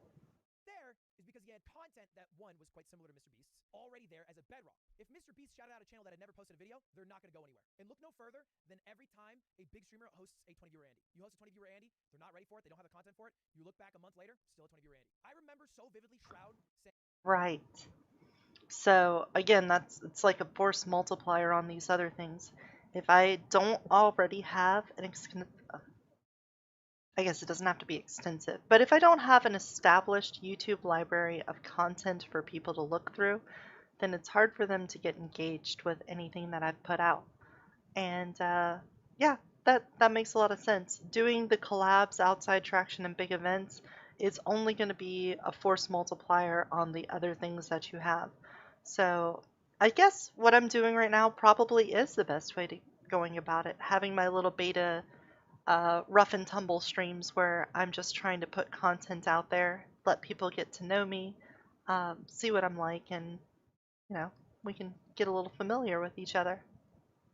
that Twitch is a lottery, rating or hosting some random guy playing some like it was like Dead Cell or something. I forget exactly the game. And I look back like 2 weeks later. See that guy's channel? Same number of viewers as before the Shroud raid. His content wasn't ready. It literally just wasn't ready. So collabs are good, but you need to have a bedrock of content to make them work. And they don't have to be with insanely large streamers. You can have a whole that's better than the sum of its parts when you work with other people, and that's totally fine as well. Doesn't have to be necessarily huge streamers. Also, one more note on collabs: please don't be lazy about it. I get an email every day.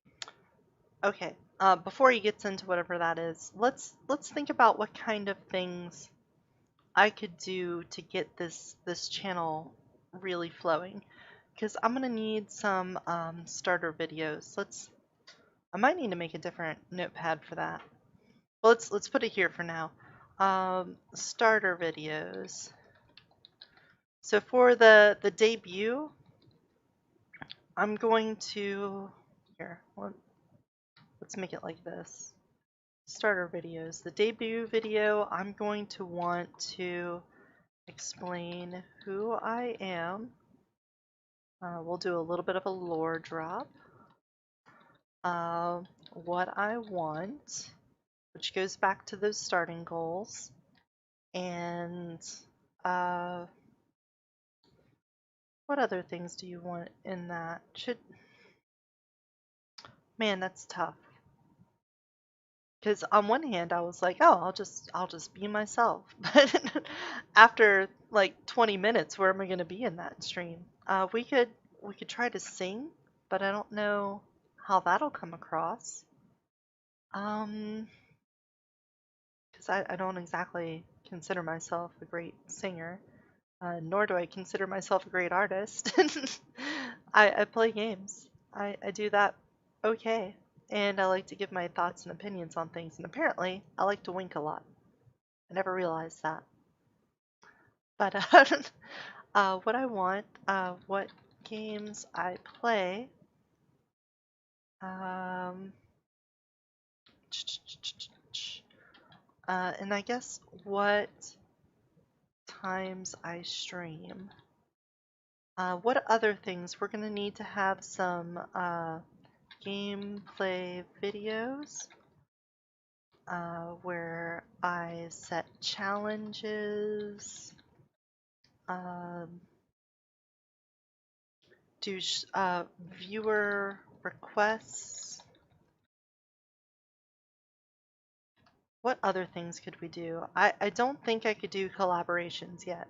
Like you said, I'm pretty much a zero viewer Andy with no bedrock of videos, so I don't think I could really reach out for that. But as far as gameplay videos go, um, we don't need to have three. You know what?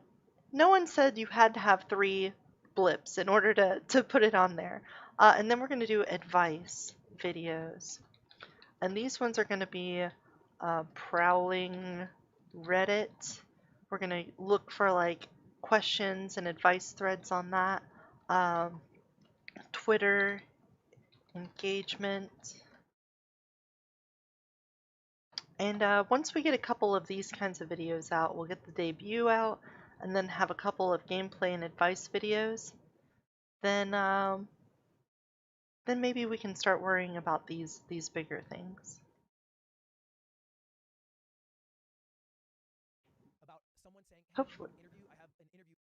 Oh man, that was a long time without audio playing in the background. I hope my headphones didn't give out for that. Damn it. I'm gonna have to get some new headphones.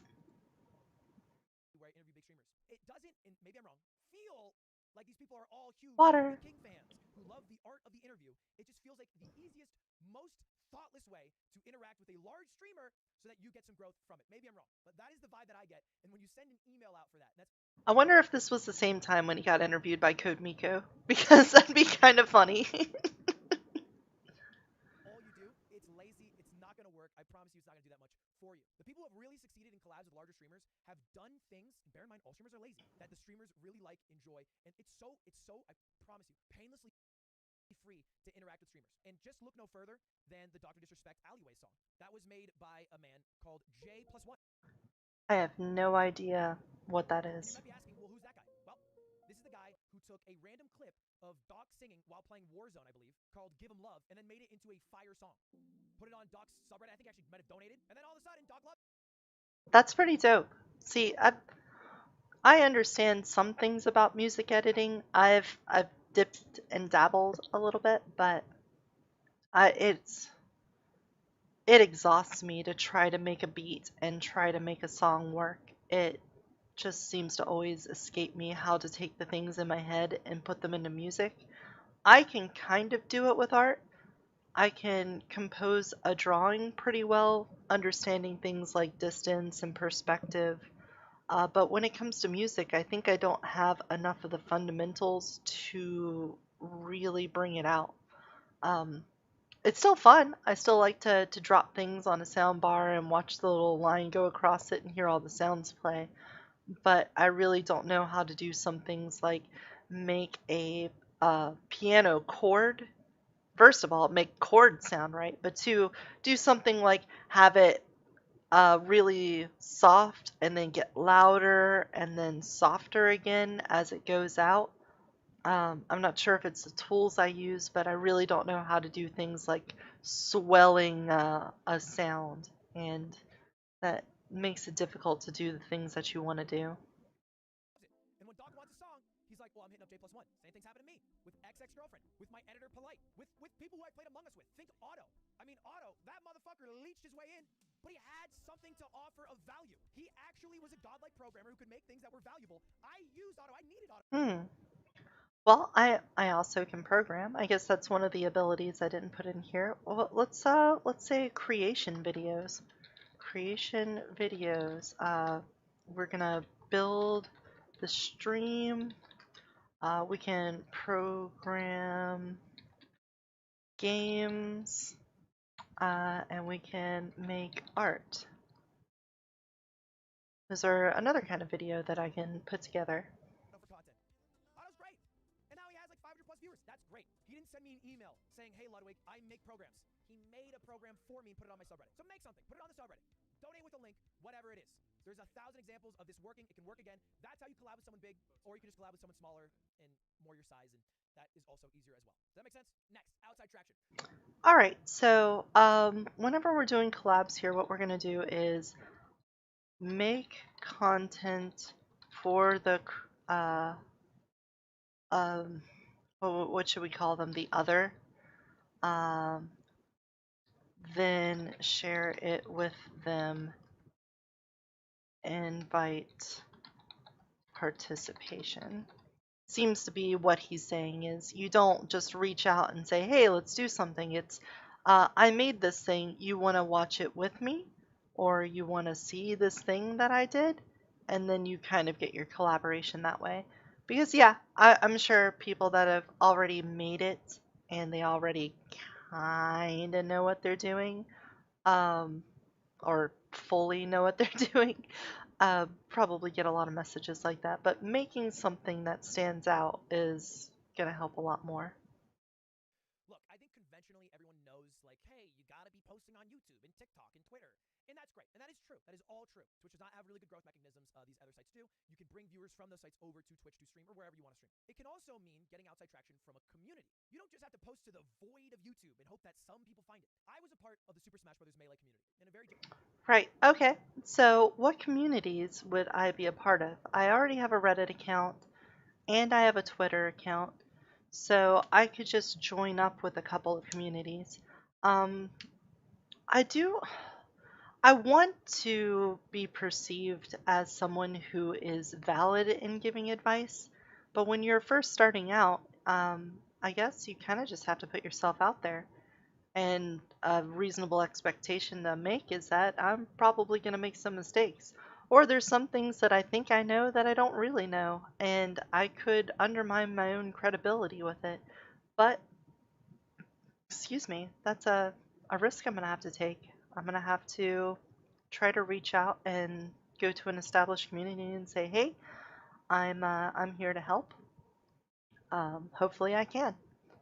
Or I guess I can give some critiques or things on existing content. genuine way. It's my favorite game of all time. I made a lot of friends from it, and I made content for it. And it is a lot easier, I promise you, to get noticed in a community that small when I post on their subreddit a YouTube video I made and get traction that way, than to just post on the YouTubes.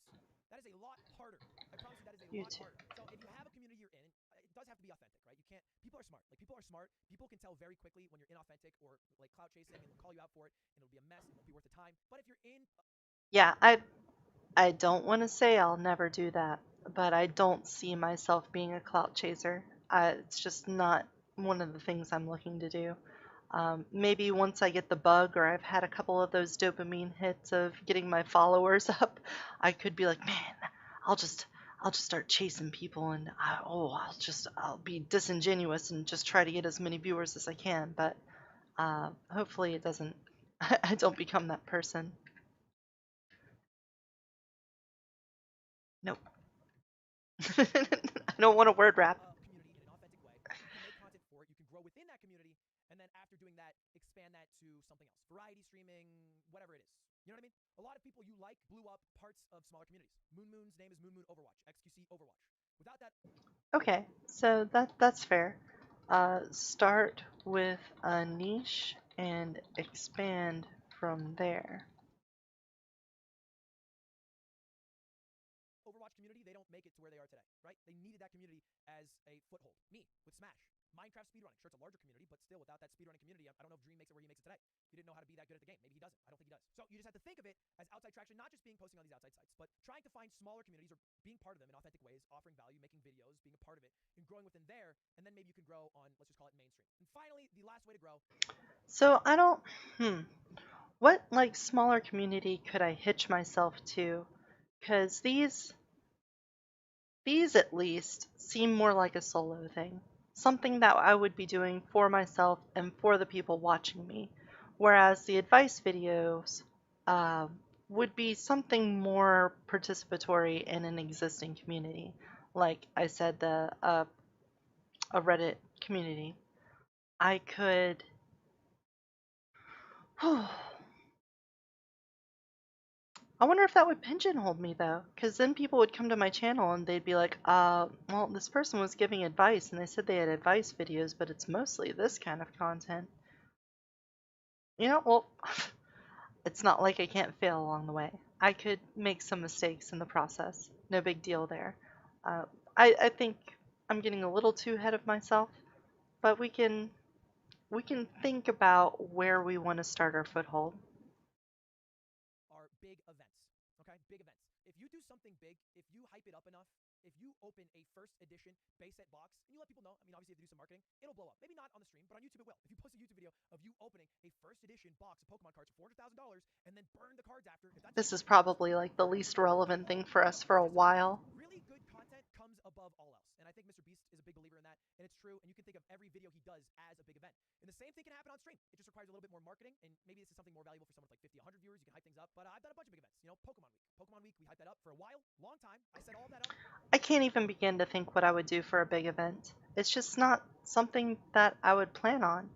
I'm sure it's helpful in growth and boost, and that's exactly what this is an invitation for, but I feel like that's something for down the line, and again, it's another force multiplier on an existing base of content. Uh, but, you know, it's something I can put in the back of my mind. Oh, it could also be a week-long theme for stream. It could be hyped up one time only um, thing.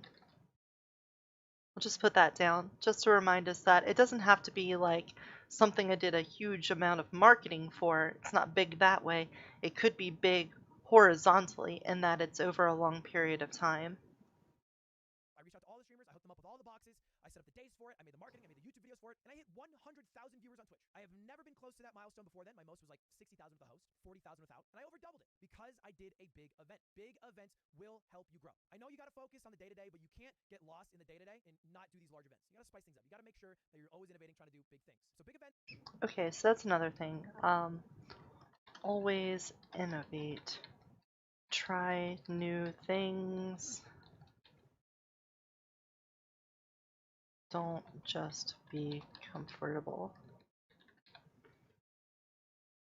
That is good advice. I have plans, I have desires for where I want to take the channel and the things I want to do with it, but you'll just find yourself spinning in circles after a while. Excuse me.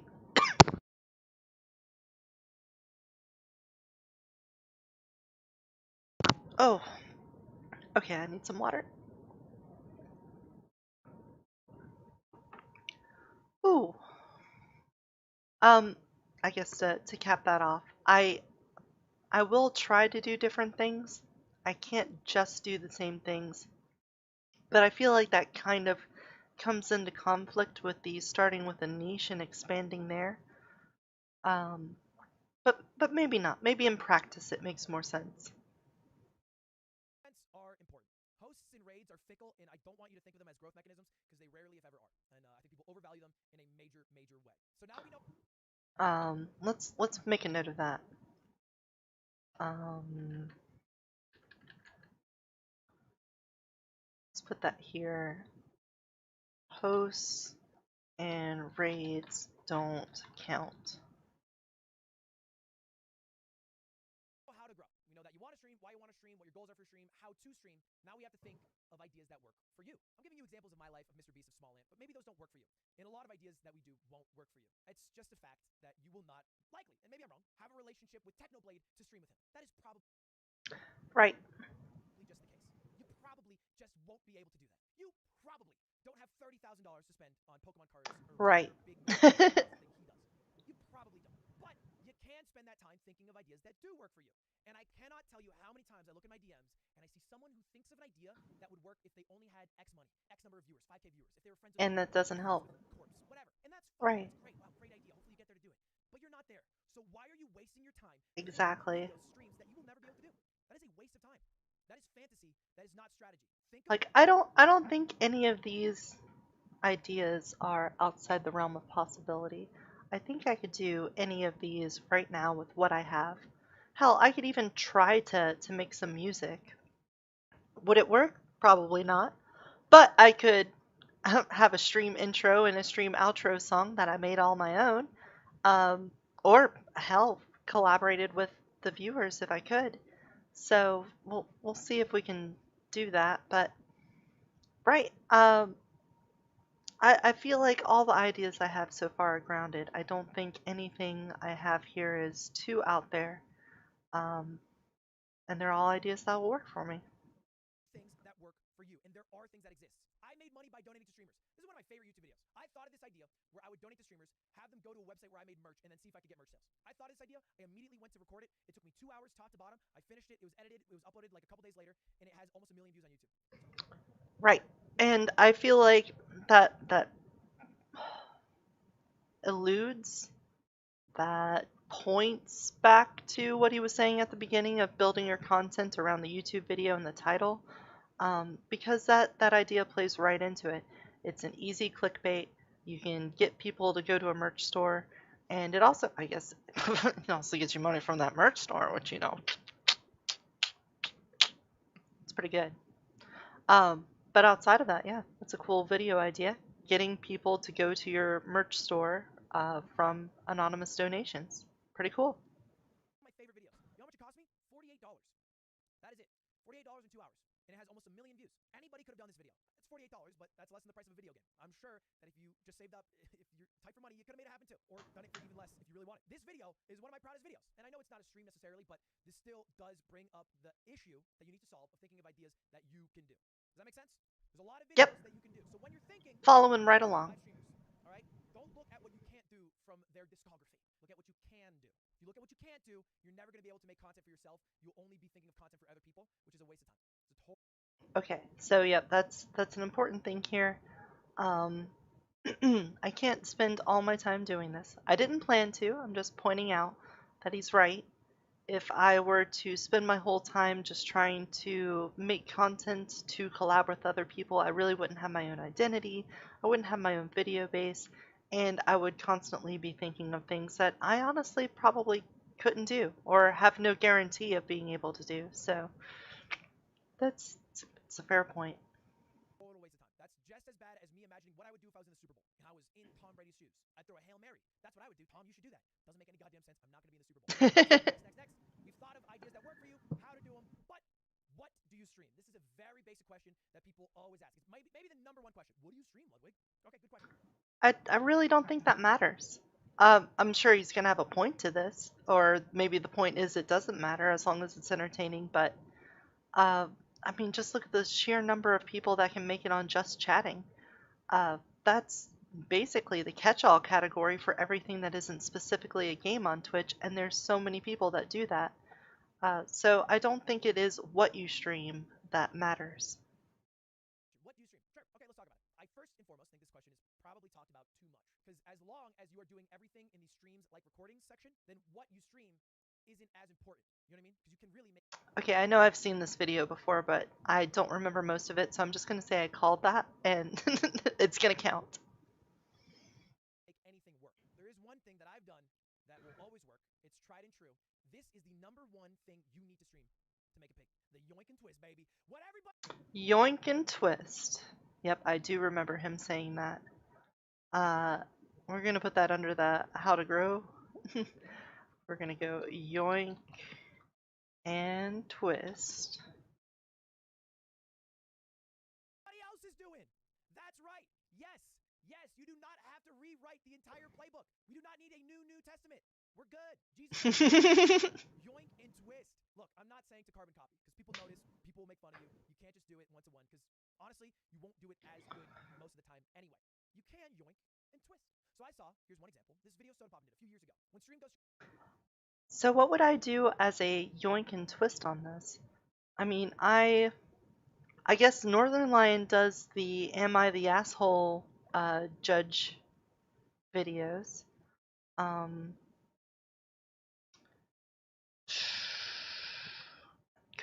I guess going to advice pages and giving my own advice on it is the twist to it then, instead of just judging from the seat of the channel. So there's that, I guess. Yeah, well, we'll think about it some more. I don't need to do all the thinking of this on stream.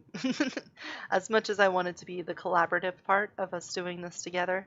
Again, we're still at a 0 viewer, Andy, and I'm sure I might get a couple YouTube comments by the end of this, but as of right now, we're kind of alone, and we'll just work on that together later. Shopping for $1,000. You know he would do in this video? There's a stream that he made a video. He would have people send him links, and he would click on them, and he would either buy them or not buy them. It was totally his decision. He was like, oh, this is funny, I'll buy it, or oh, this isn't funny, I'm not gonna buy it. That was it. And I was like, that's interesting. But what if I did that and I had chat vote? That might be kind of funnier if chat is the one who votes. That way I literally have no say. Chat interaction is almost always a way to up the stakes. a little bit cooler of an experience. Then I saw this Mr. Beast video. I gave my credit card to random people, and I thought It's like watching those internet historian videos about people setting up online polls for things. It always ends badly. Terribly badly. You can't do it. You can't have the internet give you things. They'll always give you shit. well, I'm doing this Amazon Okay, not always. Sometimes it's okay. stream. But in reality, what I'm doing is since I'm letting them vote, I'm kind of just giving my credit card to stream. So I saw this thumbnail. I kind of made my own version for my content that was originally based off a video I saw Soda Pop make. And so you add both of those together, and you get, I gave my credit card to stream. And that's it. And that's it. And that's the total entire idea. And look at that thumbnail.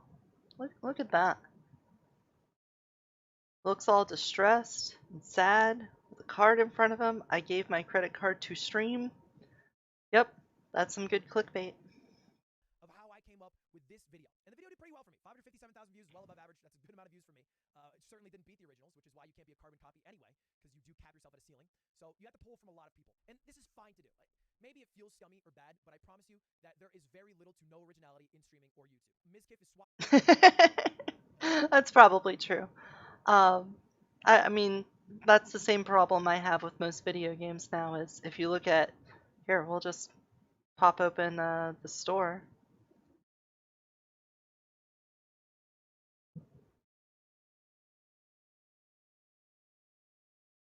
Oh, well, never mind.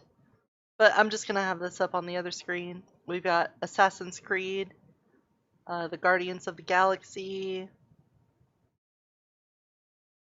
I don't know what Dungeon No Dungeon is, but it's probably just another dungeon crawler.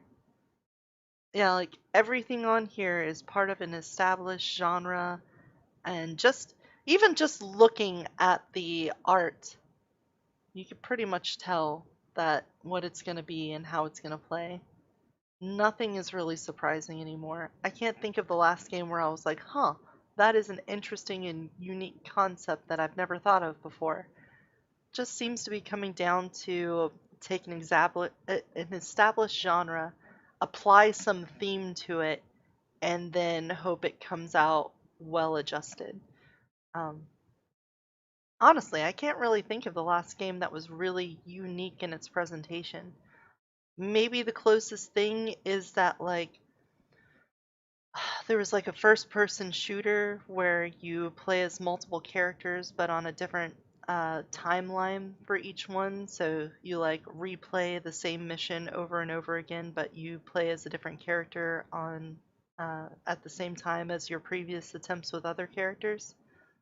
That's a pretty unique idea, but even then, I think it's already been somewhat done before, just maybe not as polished. So yeah, that was the comparison. I'm sure the same thing applies to streaming and video editing. What are you going to do that hasn't been done before? It's pretty much all been done. It's just a matter of your unique flavor and flair being added into it.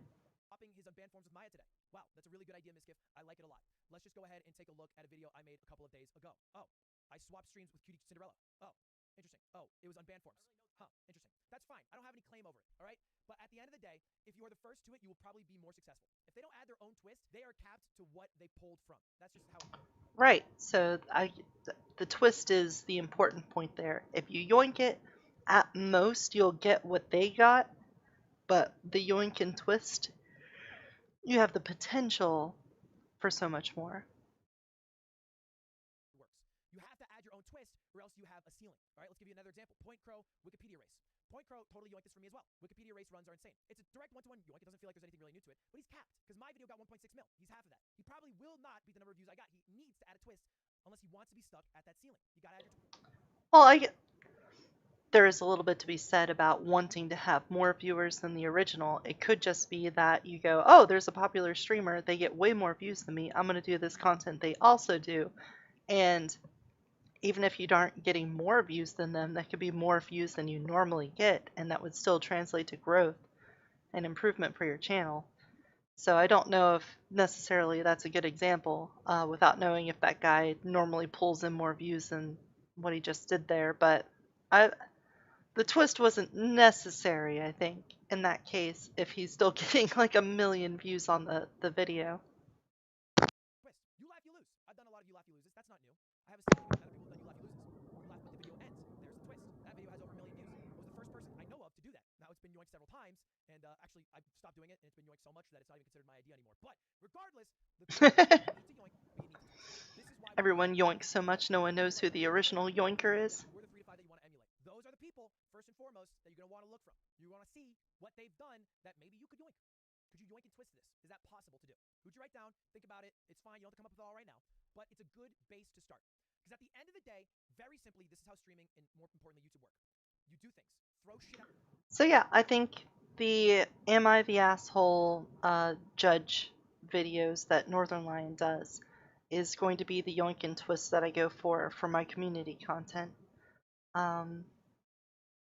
That's probably a good starting point for it.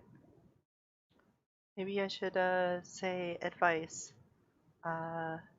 This is going to be our yoink and twist from NL. At a wall. One day, shit hits, sticks, stays, and you have to keep doing that thing. You have to keep pumping out that shit while also having R&D for new shit to be thrown and eventually stick as well. And you can think of every creator you like. They've all gone through the same formula. Do you like Dream? Okay, Minecraft Man. You know, that's fair too. I've got all of these ideas, but it could be that one of them sticks and the rest of them don't for whatever reason.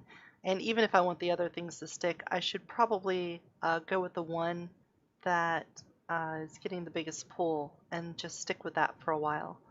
That obviously means that you have to take a break on some of the innovation, but you can't get pigeonholed. You can't get held into that. So we'll still have to keep trying new things, but I'll just have to put out like multiple videos or have multiple segments Threw shit at a wall, it stuck. with one that sticks and other new things. Grow new things because maybe Minecraft Manhunt will one day get old, and so you need to make sure that you're doing new things. That way your viewership continues to grow. But Okay, yeah, I should have just let the video play. all right, which brings me to a quote. This is the most important quote and the most helpful quote I have ever come across for streaming or YouTube. I think about it almost every day. At a certain point, growth becomes more about consistency than creativity. That's from Reckful. Now, I'm not trying to farm Sages, but this genuinely has been one of the most helpful things anyone's ever said, and it is so true. When you do something that works, you keep doing it. You don't have to come up with new ideas. That's exhausting. It's tiring. It'll take too much time. It won't be worth the effort. But that's It's not sad. a creative endeavor as poetry. Yeah, you do express some creativity, but if you want to make it big, it is not just about that. Summoning Salt. All of his videos, he one day decided to do history of speedruns. Popped off. Now that's Yep. what he does. Maybe one day he was like, True. I'm gonna make many different YouTube videos. No, that's not what he does anymore. He does what works. And sometimes it can be a little scary because you might pigeonhole yourself into only the one thing that's Oh my god, I use the exact same word. We're like the same person. Oh my gosh, I'm gonna be just like Ludwig. worked. So you do need Ludwig.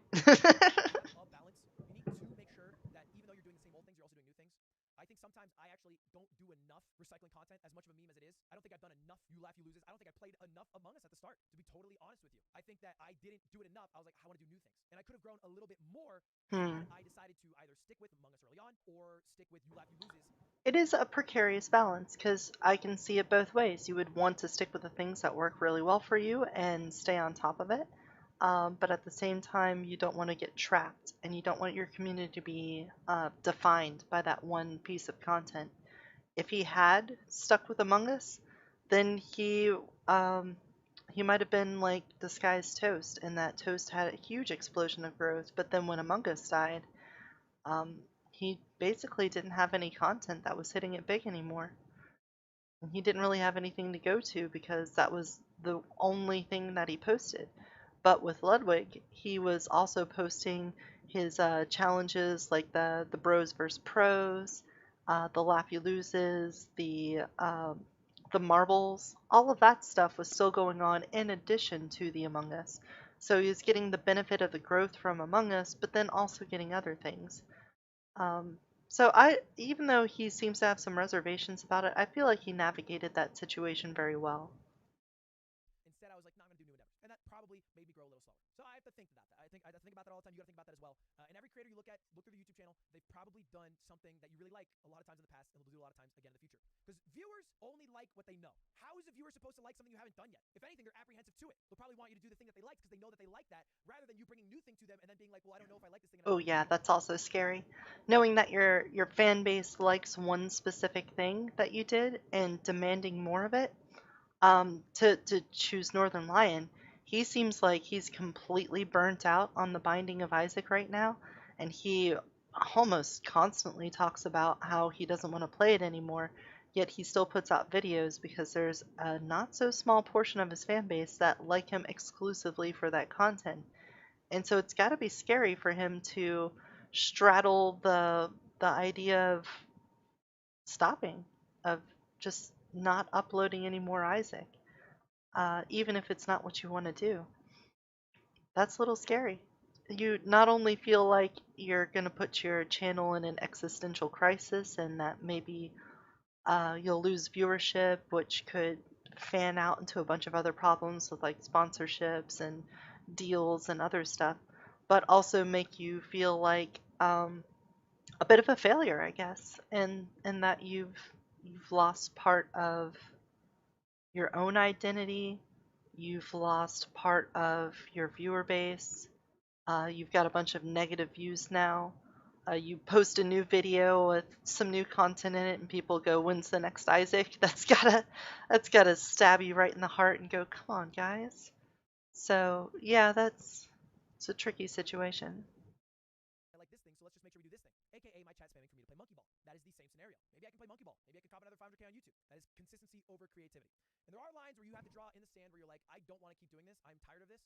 And that's fine. But just keep this quote in mind. And that brings us to our final slide. If you want to make it big on Twitch, you want to be a bigger streamer than me, you're just starting out, you Okay. simply have to be better. You have to be a better streamer than I am. You cannot even be as good as me. That will not be Oh enough. no. Unfortunately, the rich get richer. The big channels get more viewers. I'm at the top of all categories I stream on. My YouTube videos get recommended more than you. So whatever you're doing, it cannot just be what I'm doing. You need to do it better than me. That's not something I can really write down as a note. True. And it's not easy advice, and it's very hard to do, and it'll take years, but it is the actual fact of the matter. There's no growth mechanism for small streamers that will let you leapfrog me in views. So you got Right. I don't really feel like this is much advice, but again, it's probably about setting the best expectations. It is true that the people at the top of the algorithm are going to be more benefited by the algorithm. And so if you want to get there, you're going to have to be even better than them with less of those force multipliers. That's rough. We'll just have to deal with it. We'll just have to move forward knowing that it's going to be tough. to do it the good old-fashioned way by just simply being a better streamer. If you use all these tips, you'll get close. You won't get past me because you'll be operating on the knowledge that I have. So you'll need to pull knowledge from other places. I'm not the end-all informant on how to get big on Twitch. I'm just a guy who happened to pop off and has some things he learned along the way. There are I other think he's more than that. nitty-gritty details. He's just I'm not being an expert. humble. Things like what mic do I use? When do I stream? What camera do I use? Do I use a camera? Well, just go to Alpha Gaming on YouTube. That's the one place I've seen. I've read it. I've read it as a small streamer. I've read it as a big streamer. I've watched it. Harris Heller knows his shit. He literally does. I wonder if If I'm you ever want to know the winking specifics so much of because of big my streamer stuff, lighting. that's your guy. I'm not the best guy for that. No big streamer is, because it's pretty basic info and probably the most given advice for people. And I think in part also the least valuable. It's important, don't get me wrong, your stream setup, but it's not like what defines you. For every nice stream setup, there's Oh, an example of someone with no mic who's got Blue Yeti, distracted. Technoblade uses the fucking Blue Yeti. You know Technoblade had one monitor until last month. So yeah, at the end of the day, it doesn't super matter, but it is somewhat important. In Alpha Gaming, that's your guy. True. And that's it. I don't really know how bad the quality is because I don't really care about that stuff when I'm watching other people. Let's do a poll. How many? Oh, okay. I think that's pretty much the end of that video. We can move on to the toast one. We're just going to take a minute and go back over all the things we wrote down. I guess I can get rid of this. That's kind of self-answering. Why do I want to be a streamer? To connect with humans through an anonymous avenue. Help people with our sage-like advice. Let's just say because this is my stream. Entertain people with gaming and collaborate on building a community. Let's say a non-toxic community. Goals. We're going to start the day after Christmas. That's going to be the debut stream. Say debut stream. And by April, we're looking for 100 subscribers. By next December, we want to be monetized, enabled on YouTube. We're going to emulate Ludwig, Northern Lion, and Neuro because they're all people whose streaming platforms I envy or look up to. Not sure what the best way of putting it is, but those are probably the three people I respect most in the YouTube streaming platform. Well, YouTube's like exclusively Twitch, but we'll see. Stream planning. We're not just going to go live. We're going to form videos around tittles. We're going to plan on each stream becoming an edited video.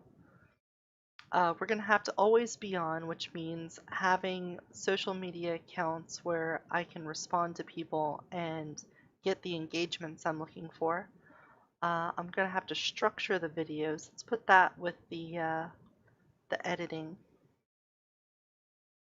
like that.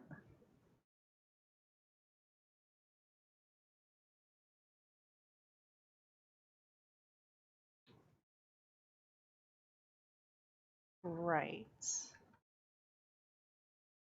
And have multiple segments per stream so that I can, make multiple videos out of each one, first of all.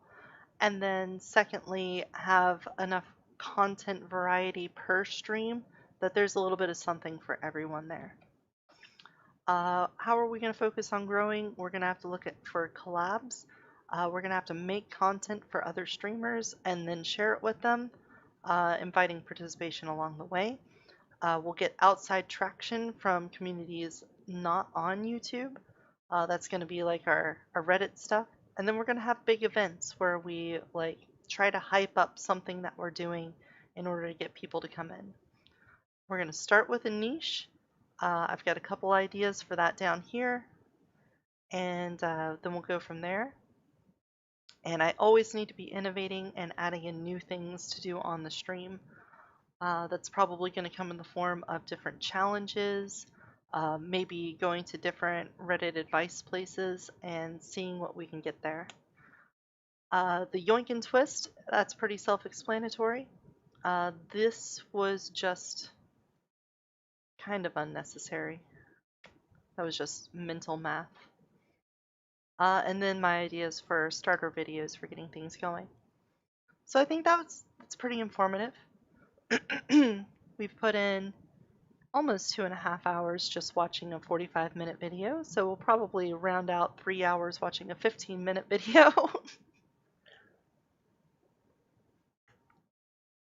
Drink some water, and now let's listen to what Toast has to say.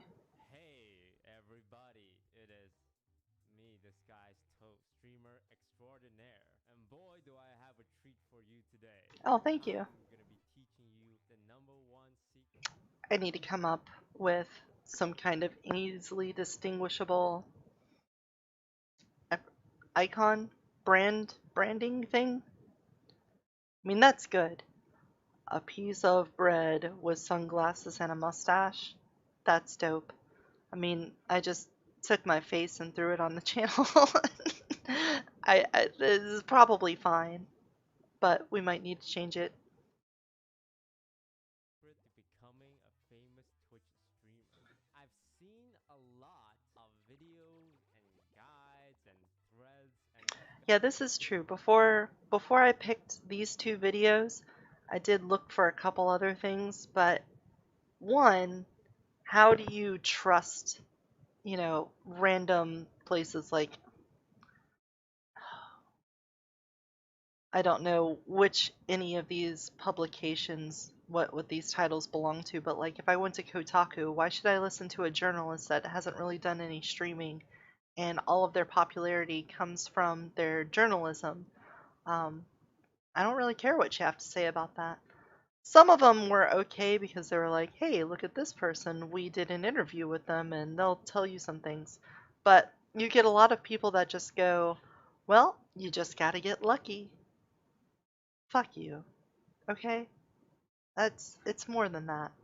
Even if it was just pure luck, you had to have put yourself in a position to get lucky, and I think it's important to point out how you put yourself in that position. Um, just saying you got lucky kind of denies all the other factors that went into it, even if you honestly feel that way. There's got to be more to it than that, at least if you have staying power.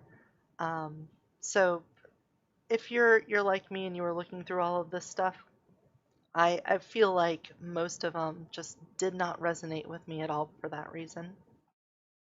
discussion. There's one problem with the majority of these guides. They are all written by very irrelevant individuals. Yep. It's like taking advice on how to play basketball from someone whose biggest achievement is beating kids at a playground. And now, Oof, indeed. Michael Jordan of streaming is here to teach you directly. So forget everything you've ever Let's see where heard he's from at. anyone else. 3.5 million. That is a bit more than Ludwig. True advice, and that is to not stream on Twitch. But let me explain what I mean. I'm gonna first point out I'm not excluding Twitch because of what he says in this video, but it's probably a little bit to do with it. By that, you should never begin your streaming career by making a Twitch account and just starting the stream because you will not get any viewers. You guys know how bad the Twitch discovery Yeah. system is? I'm saying this Okay, just first like of all, we're gonna yesterday bump up the speed. signing on to Twitch on a platform deal. So Twitch, if you're watching, I apologize. Your discovery system is Let's go over to twitch.tv for a second. Let's click Minecraft. How do I find a streamer? Chances are I'm going to check the top 3 or 4. 10K viewer, 500, 130, 600, 200. Yep. That's a recommended for you. Most people sort by high to low. Because if there's a lot of people watching, that means Also, Adobe Cloud is recommended for you. if you're starting, how many viewers do you have? 1, maybe your girlfriend has your stream open. 2, if you convince your friend. 3, if you have that one viewer who's just really, really likes the one-on-one personal connection. What you guys don't see is the thousands, the hundreds. I am just Or, this. Current viewers, current likes, down in the zero. As it turns out, when you're an interdimensional entity, you don't have a lot of significant others or friends and family to come watch your stream for you. hundreds, hundreds, hundreds, thousands. You guys do not understand just how many no viewer streamers there are. You guys don't really see this because No, I definitely realize it. and scroll through this. They stop at the first 2 pages. So as a streamer, why do you think if you just start your stream that people can discover? You can have great content. I am not saying if you have no viewers you have bad content. I'm just saying if you have no viewers, it's really, really hard to even find you on Twitch. We've gone through at least Right. 1,000 Minecraft streamers. I guarantee you, like 5 of them are entertaining and deserve a lot of viewers, but they cannot be. It's true. That's another reason why you can feel really down on yourself is that you could operate as a 5 viewer Andy for months and put out great content, but not actually get any growth or pull anything from it. Found. It's just not possible. There's no talent scout. There's no Twitch employee that is getting pay the salary to go through all these streams and be like, oh, this guy's Oh doing God, I this, just this guy's realized doing that this. it's been like 2.5 hours watching that Ludwig video, and I definitely had it like up in speed too, so I should have been going a little bit faster. But oh well. Pretty great. So let's boost him or whatever. So if your strategy to becoming a streamer is to just start streaming and pray for the best, it won't work. You would require luck, like someone else to come along and be like, hey, person, your content's Not even that. The luck, like I just said, is not enough to sustain yourself. At most you get a little bump and then you're done. great, and I want you to like collab with me. So I always say if you want to start content creation, specifically streaming, to never start streaming as your first plan of action. Fortnite is another big one because with Fortnite you get a lot of young kids who are streaming from the PlayStation, the Xbox, and the Nintendo Switch. There's actually a huge console audience. We don't really talk about them when it comes to streaming because most streamers stream off. Like 90% of streamers stream off. You know what, I forgot he mentioned that in this video, is that yeah, there's a lot of people that Twitch straight or Twitch that stream straight from consoles, and they do kind of get left out because most people just think about PC and things related to that. So sure, yeah. PC, right? There's one asshole in the chat that says something. Toast, not everyone cares about viewers. Well, this video is how to become a famous streamer, not how to stream on Twitch, okay? Thank you. Yeah, some people do it for a hobby and they do it for what they love. Great. Shut up. You. Right. And I want to be a big streamer, so we're gonna try to set these goals and try to move up. But we're also gonna set a reasonable expectation that if it's something that I don't want to do and don't want to put the hours into after trying for a bit, I'm not gonna force myself to. I think I'd still want to do it on the side. I I want to do it as a hobby if it doesn't become a career, but maybe I'm just hedging my bets and making myself a reason to have an out. Oh, I'm inside my own mind. Let's go back to Fortnite. This isn't to illustrate like, oh look, they have no viewers. It's more just there is so much streamers out there. Like when you think streamer, you're like XQC, Saikuno, Lily Pichu, Pokimane. You don't see the hundreds and thousands of people trying. And I really want to talk about this because you know what? Each of them went out and bought a webcam. $100. They bought a Yep. microphone. $100 on the low end goes up to 400 for the Well, industry kinda. standard.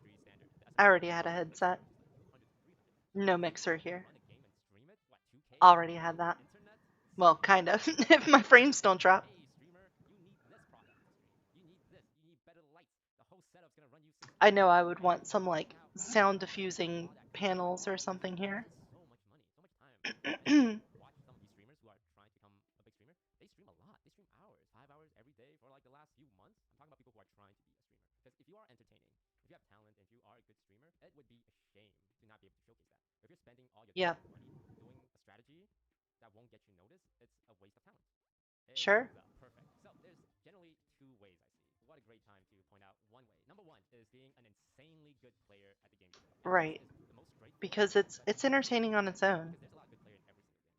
Fortnite, Valorant, CS:GO, League of Legends, Apex Legends. If you're like the top of the top, and I mean top 10 player, you can Yeah. get an audience because people love watching God gamers. Timmy, Yeah. AC, If it's a team game, you could probably be like a top 100 player they just will because love there's this like audience 10 because top people watch God teams. gamers. Shout out to But Timmy. if it's a This solo, is a very chill dude.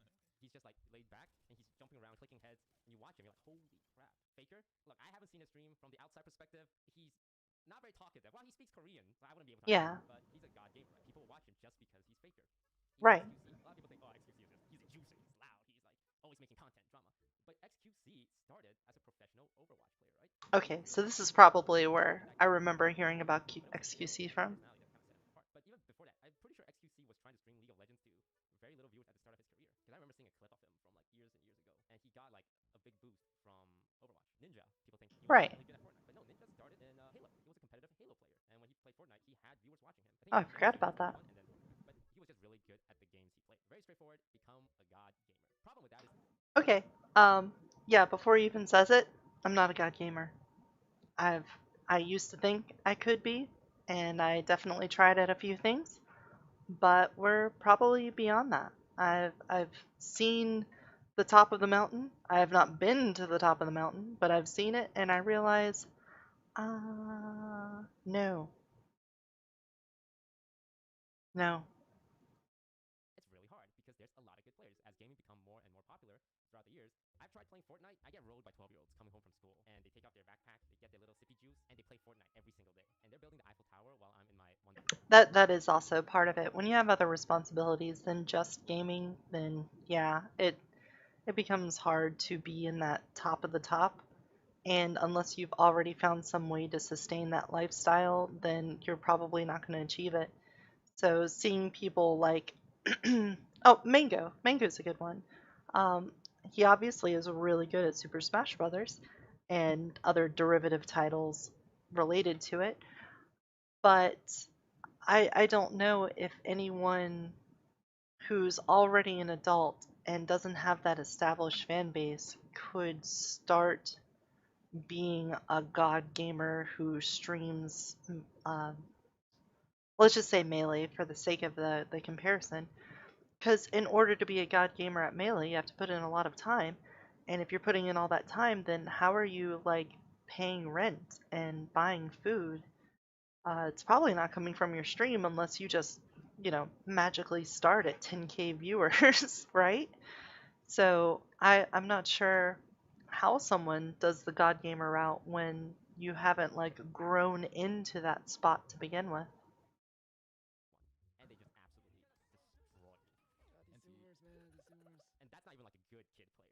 That's like an average kid player. It is really hard. But if you are lucky enough or if you train enough to be one of these top 10 player in the game of your choice, you will have an audience. And you don't necessarily have to be entertaining. Being entertaining is a huge plus though. That's one of the things Hearthstone always struggled with is you had a lot of great Hearthstone players, but 90% of them are boring as shit, which is why. I can't really blame them there. Like card games, that's got to be hard. I feel like there there are definitely zany plays that you can get in a card game, don't get me wrong, but I feel like it's not an environment that generally lends itself to excessive entertainment. Because here comes a guy who is half decent at the game, but is actually entertaining, right? Number two, which is the option everyone should go through, and the way I did it, is building up a presence on another platform. YouTube is my favorite. I like Reddit. By the time TikTok came out, I was already famous, so I couldn't like use TikTok to become famous. Ludwig has an amazing video that you guys can check out. Editor, put up a link somewhere. But Ludwig did a video where he dropped a video on a Yeah, completely this anonymous was platform. cool. He had an advantage of knowing what sells, what's clickbaitable, but those are things people can learn. You can learn clickbait by looking at If you didn't see this, it was a video where he made a video about Miskiv's store and how it really, first of all, it seemed almost like hyperbole, but it kind of had a twinge of truth to it, so it was nice. But yeah, he'll explain a little bit more, interested in Hearthstone, look at Hearthstone videos. If you're interested, or I guess not. so But basically, he just used his knowledge of how YouTube works to make this video, and then he went to one of Miskiv's streams, excuse me, and he donoed so that the video would get played. And then when Miskiff watched it, he gave it a subscription, and then a bunch of other people watched it and gave him subscriptions, and it blew up. And nobody knew Ludwig made it because it was an anonymously posted video. video, streamer highlights, streamer recaps, streamer drama. Like he did a video about Miskiff, brand new channel, 0 subscribers, and then he donated to Miskiff to get a reaction out of him. These are things you don't need an existing fan base for. How I got started was I made statistical analysis on Hearthstone cards. And I'm talking even I did something actually similar to Ludwig. 7 years ago, sheesh, I was 23. Wait, what was the name of that account? My YouTube. I did something Pixel Buddha? actually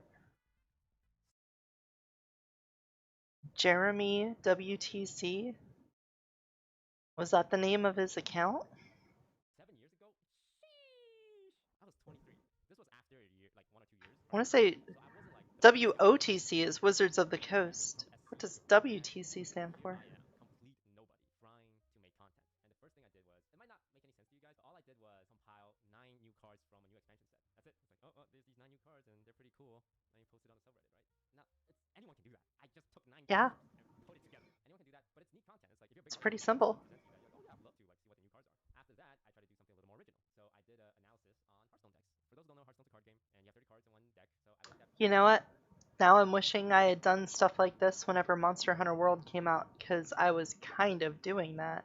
I was doing a lot of like data processing and looking at like builds and stuff. I probably could have done a how-to guide or something along those lines. And oh, hey, video. Don't freak out on me.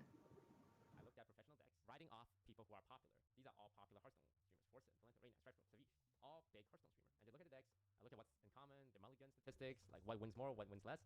And I wouldn't say this is the most amazing graphic I design. think Toast is a little quieter than Ludwig is. About a year, and then I dropped my first YouTube video. Now, by then, after 1 year of doing this, people didn't know who I really was. They just knew it was like, oh, that's the guy who posts math on Reddit, right? And this is the video. It's not like, look at me playing Hearthstone and being good at it. Let me play it. Pretty straightforward.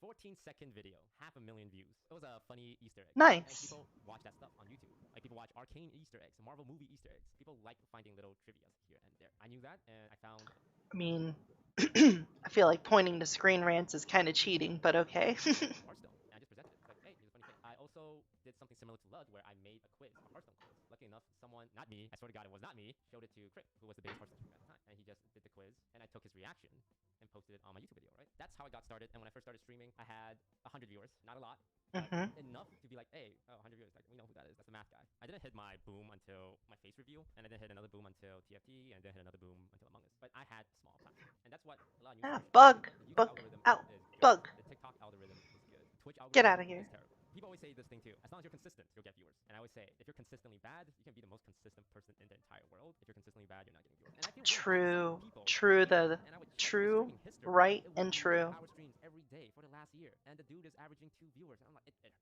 breaks my heart. I'm talking about, once again, people who want to be big streamers. If you're happy with 1 viewer, 2 viewer, and just doing your thing, great. Yeah, If we're you're not going to be with happy vlog, with 1 or I 2. get it. A lot of people We're looking for stream more. on Twitch because they want More. They want to be a streamer. They want to have an audience, a community to watch them play games. And it's a beautiful dream, right? We got to do the right thing to achieve it and not waste your time, not waste your money on things that won't make a difference. So that's my advice. If you want to be a big Twitch streamer, don't start. Well, there wasn't a whole lot to write down in notes there, but I think that kind of just reverberates back with some of the things Ludwig is saying about going off platform, getting your outside traction. This basically just emphasized all those things. So, did I get a bit ahead of myself by starting my debut, or not my debut streams, but my beta streams? Maybe. But let's should we already start on it? This has already gone on for almost 3 hours, and I went through that one a lot faster.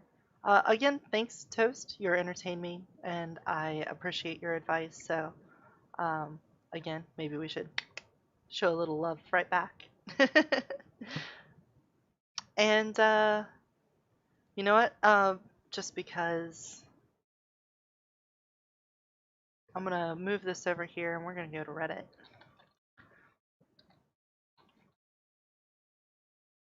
Am I already logged in? Nope. Oh, did it start raining? Kind of sounds like it's raining here.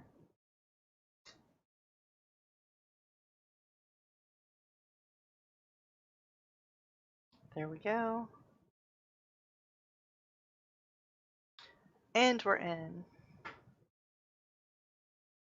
So, I don't want to do an I'm an asshole. Maybe we should. We're going to search advice. We're also going to turn music back on, so my headphones don't die on me. That happens. We already did our to-do, so maybe we can just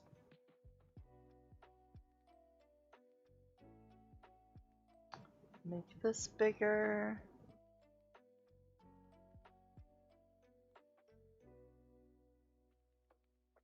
I'll just leave my notes up for now. Ask Reddit. What movie should have had a sex scene? What's the best insult you know? You know what, let's just find out what the best one is. We'll look at the top comments. I'm curious. Nothing brightens my day more than your absence. I guess you have delusions of adequacy. That one stings. Yeah, I could feel that one in my spine almost. This one's highlighted. You're hard to ignore, but well worth the effort. Ooh. Yeah? I envy people who don't know you. You're not the dumbest person on the planet, but you better hope he doesn't die. Yeah, okay. I don't know, I really thought some of these would have more punch to them, but that's okay. People who no longer speak to their childhood best friends, what happened? Well, you don't always live in proximity to people, and sometimes they change. What's some scary truth that humanity has to accept? Oh, this should be good.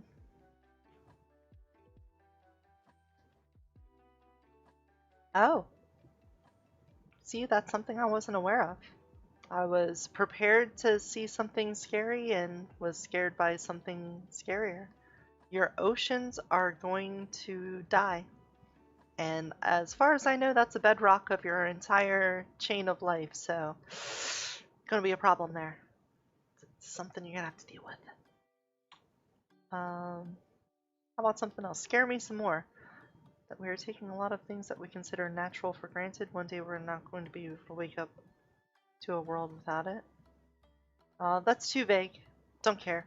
People genuinely don't care what happens in the future. Kinda, but also too vague. At this Stop! At this moment, there's a microscopic creature living and walking in your face, eating dead skin.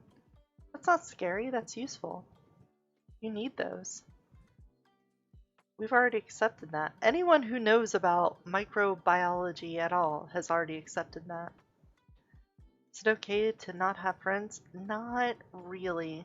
You definitely should have some friends. Please. At least this might not be like the best advice to come from me, but collaboration and uh, building a society together does help for a better lifestyle, I feel like. Living entirely on your own is stress inducing. It's really stressful. That's probably the best way to put it. Because you have no one to depend on, no one to watch your back while you sleep, no one to lean on when you need help. It's not good for you. What's the scariest thing you've witnessed in the middle of the night?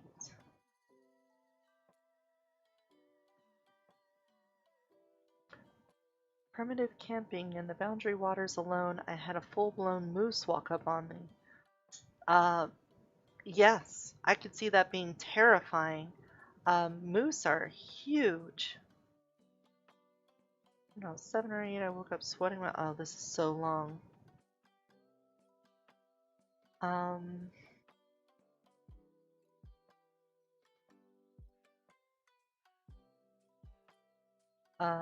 I should probably be reading this, but I'm just waiting for the punch.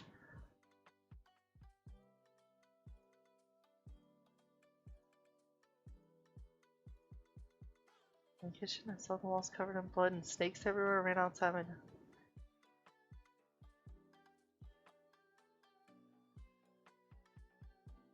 Oh, okay. Turns out you were literally having a fever dream. Okay, sorry. I'll make sure to read things out loud, but I was engrossed in this terrifying situation and trying to figure out if it was um there's gonna be like some actual ants, or like there was an ant in front of them and the rest of it was a hallucination. But ugh, bugs crawling on you.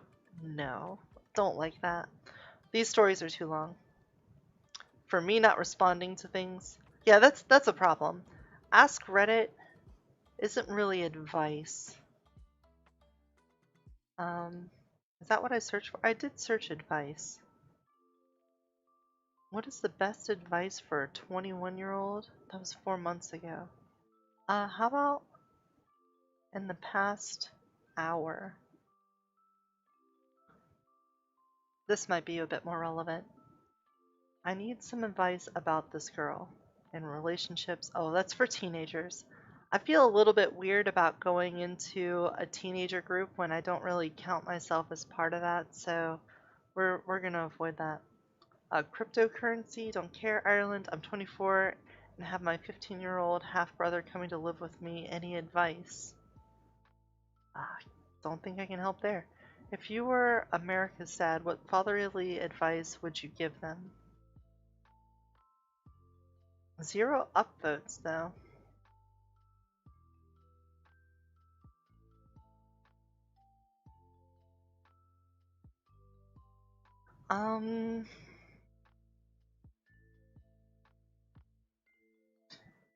If I was America's dad, And it says give them, so I don't think we necessarily have to consider America a boy or a girl. Let's say, look, my child, you've grown up so much. I remember when you were only this big and you had already done so much. You gotten much bigger now, much stronger too. You're capable of so much, and I love.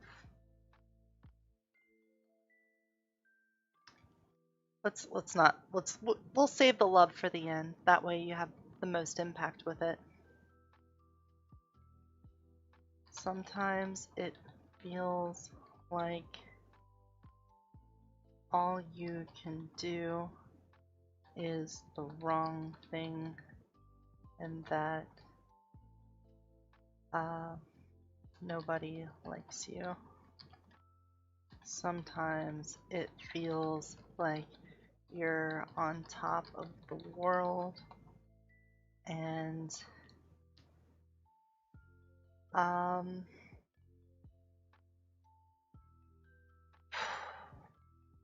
leave it there.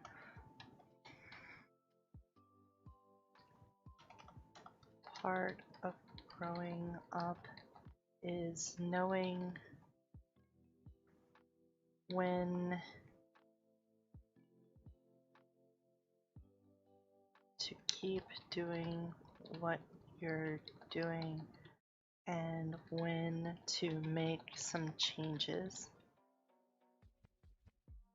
Right now, I think you need to look inside and see that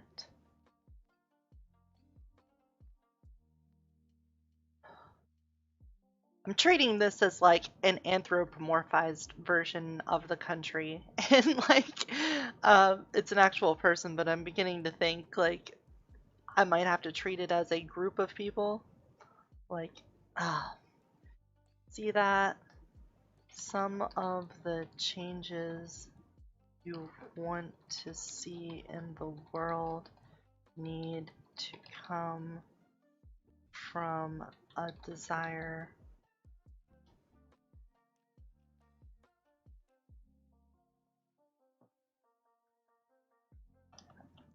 you can't always make those changes through law, and you can't always expect those changes. Oh, let's say nor. That would be better. Nor can you always expect those changes to come about on their own.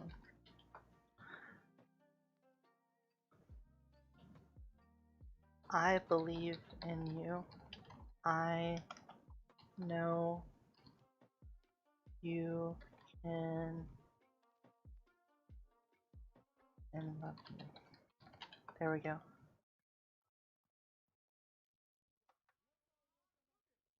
I know you will find your way to make the world better, America.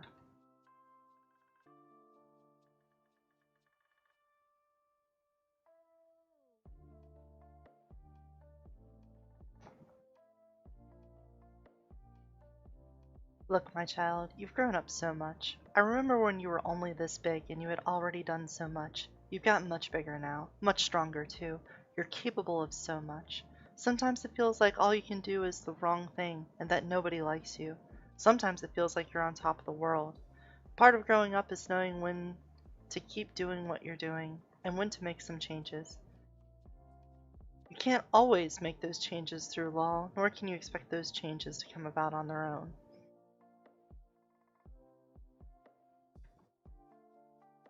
Not only that, but some people will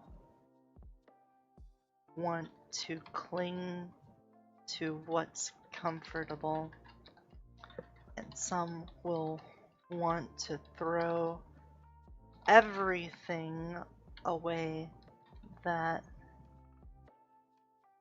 you like.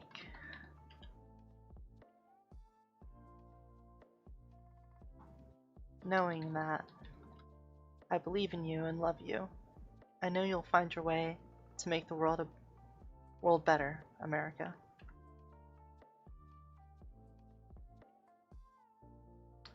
Good night.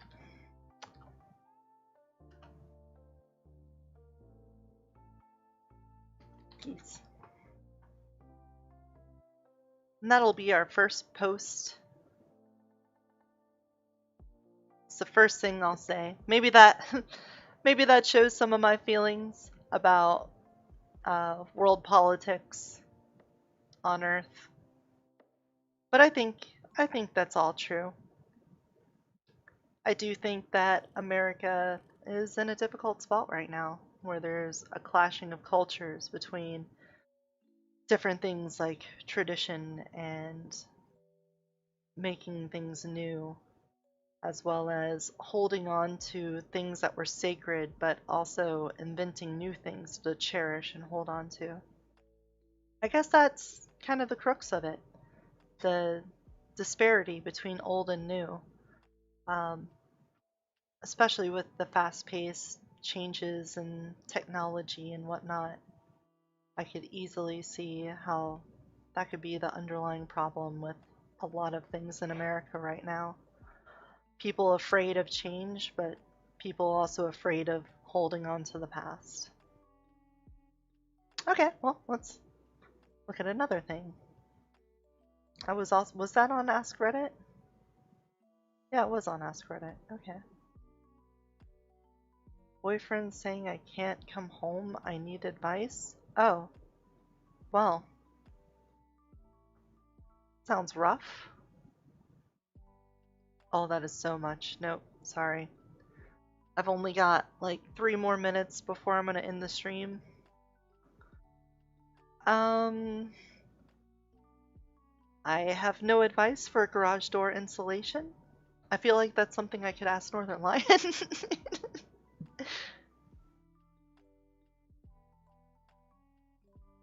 Oh, that is a loaded question.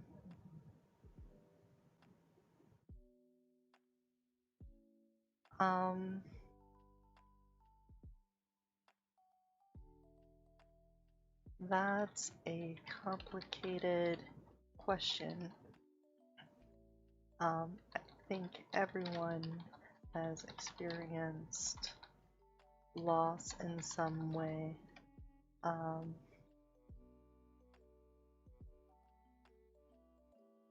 Let's not put it that way. The idea of making yourself irreplaceable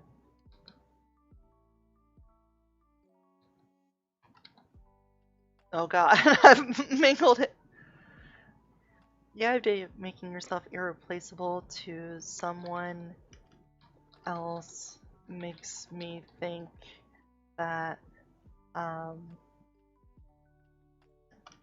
no matter the process, you're looking to have an unhealthy attachment to other people.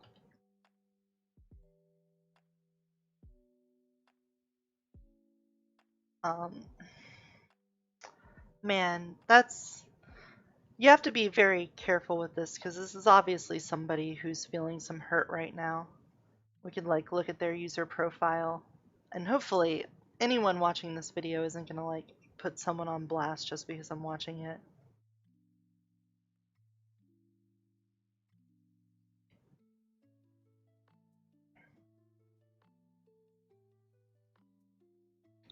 It's an Ask Reddit removed. Oh, they post and reposted it. Ladies of India. Oh.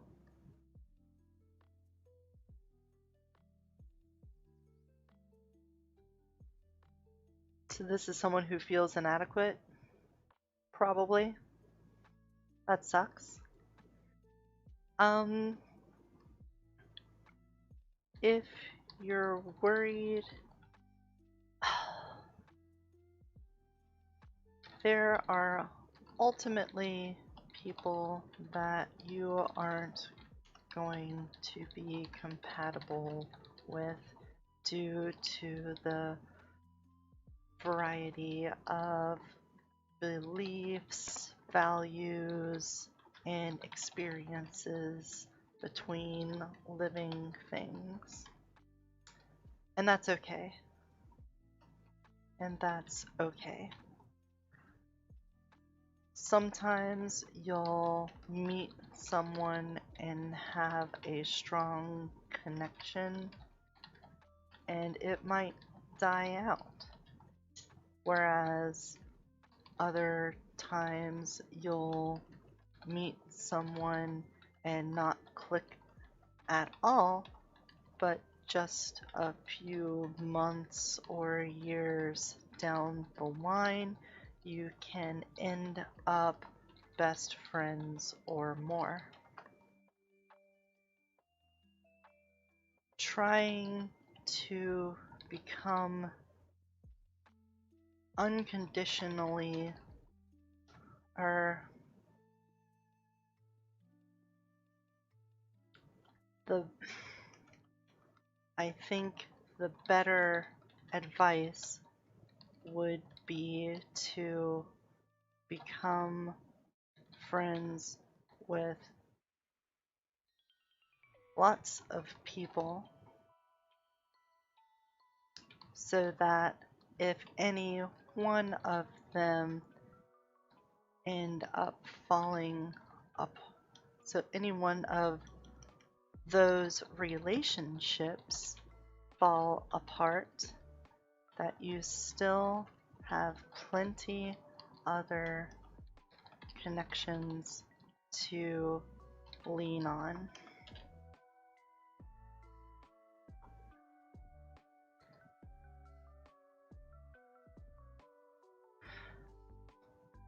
People who had experienced other people walked out on them. What's your advice on how to become irreplaceable?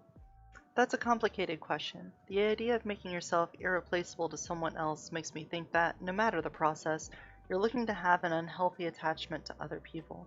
There are ultimately people that you aren't going to be compatible with due to a variety of beliefs, values, and experiences between living things, and that's okay. Sometimes you'll meet someone and have a strong connection, and it might die out. Whereas other times you'll meet someone and not click at all, but just a few months or years down the line, you can end up best friends or more. I think the better advice would be to become friends with lots of people so that if any one of those relationships fall apart, you can still have plenty other connections to lean on. You will feel more irreplaceable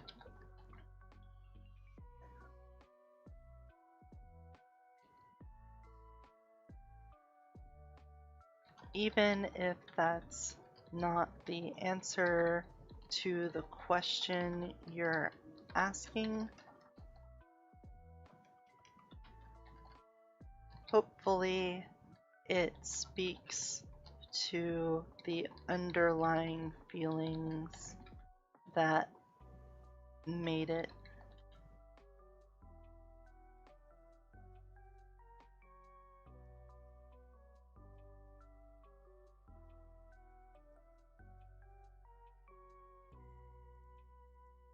Right? I feel like that's better. I feel like that's a good way of going about it, right?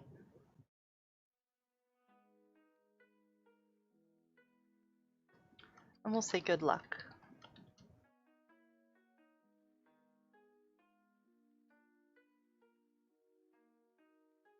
Right? I feel like that was a good answer. Baby bumps?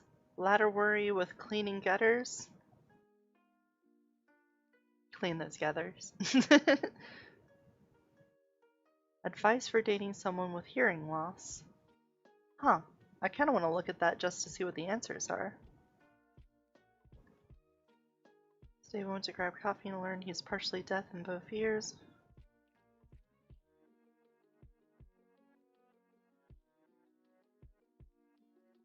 Just quiet but not silent. Just be comfortable. I'm sure he is doing everything he knows to make it smoother for him.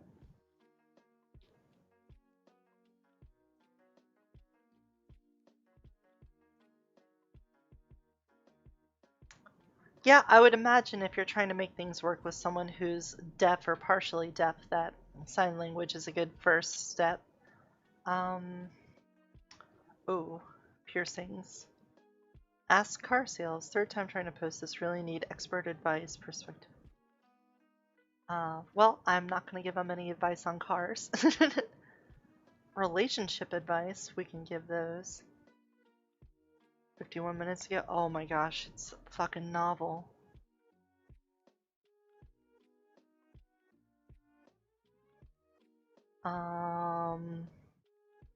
This already seems pretty I'm the asshole territory.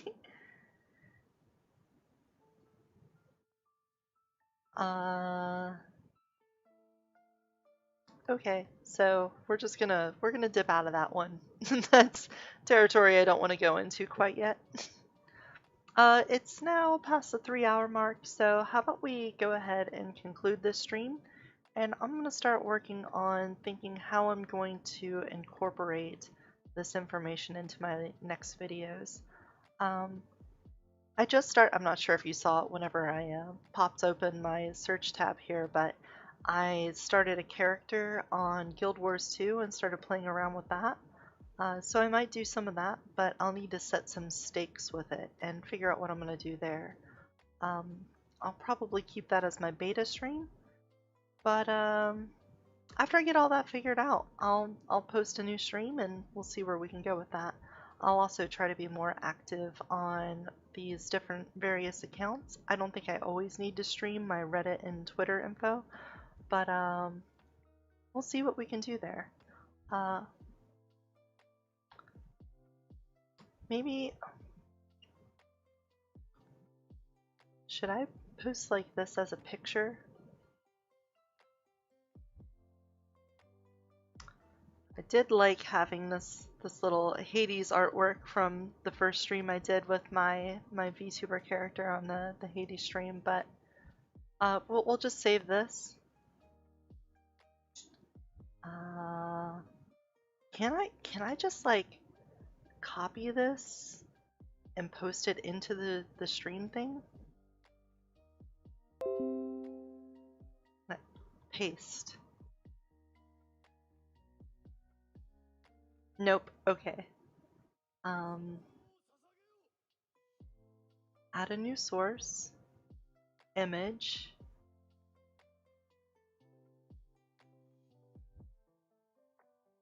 New source instead. This is going to be the plan. How about that?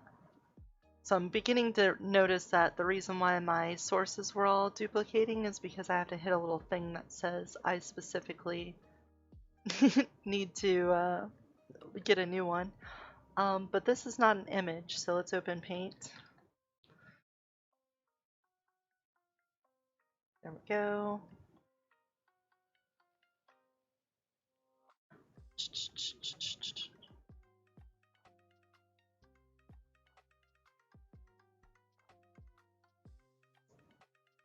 Right, and then we can just save that as the plan. Oh god, that is my porn folder. Oops. I guess we're gonna have to edit this video. Great.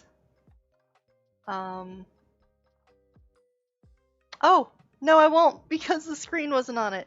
Good job, me. No one has to know what I'm into. So we're gonna go to the desktop and we're gonna save this as the plan. Browse. The plan. There we go. Can I... I definitely need to resize this.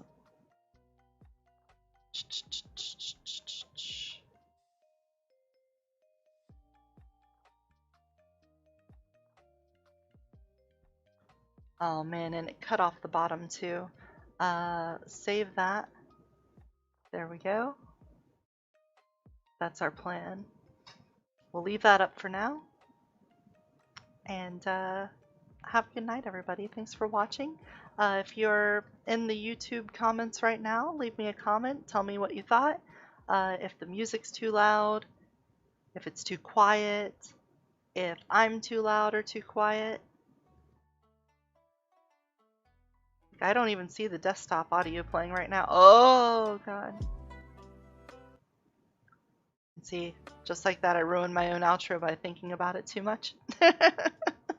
But anyway, give me a subscription, give me a like, give me a follow, find me on Twitter, find me on Reddit. I don't even mind if you respond to the comments that I make on Reddit when you're watching these videos. Just try to keep in mind that I'm going to focus on having a non-toxic community. So please engage in a way that's befitting that.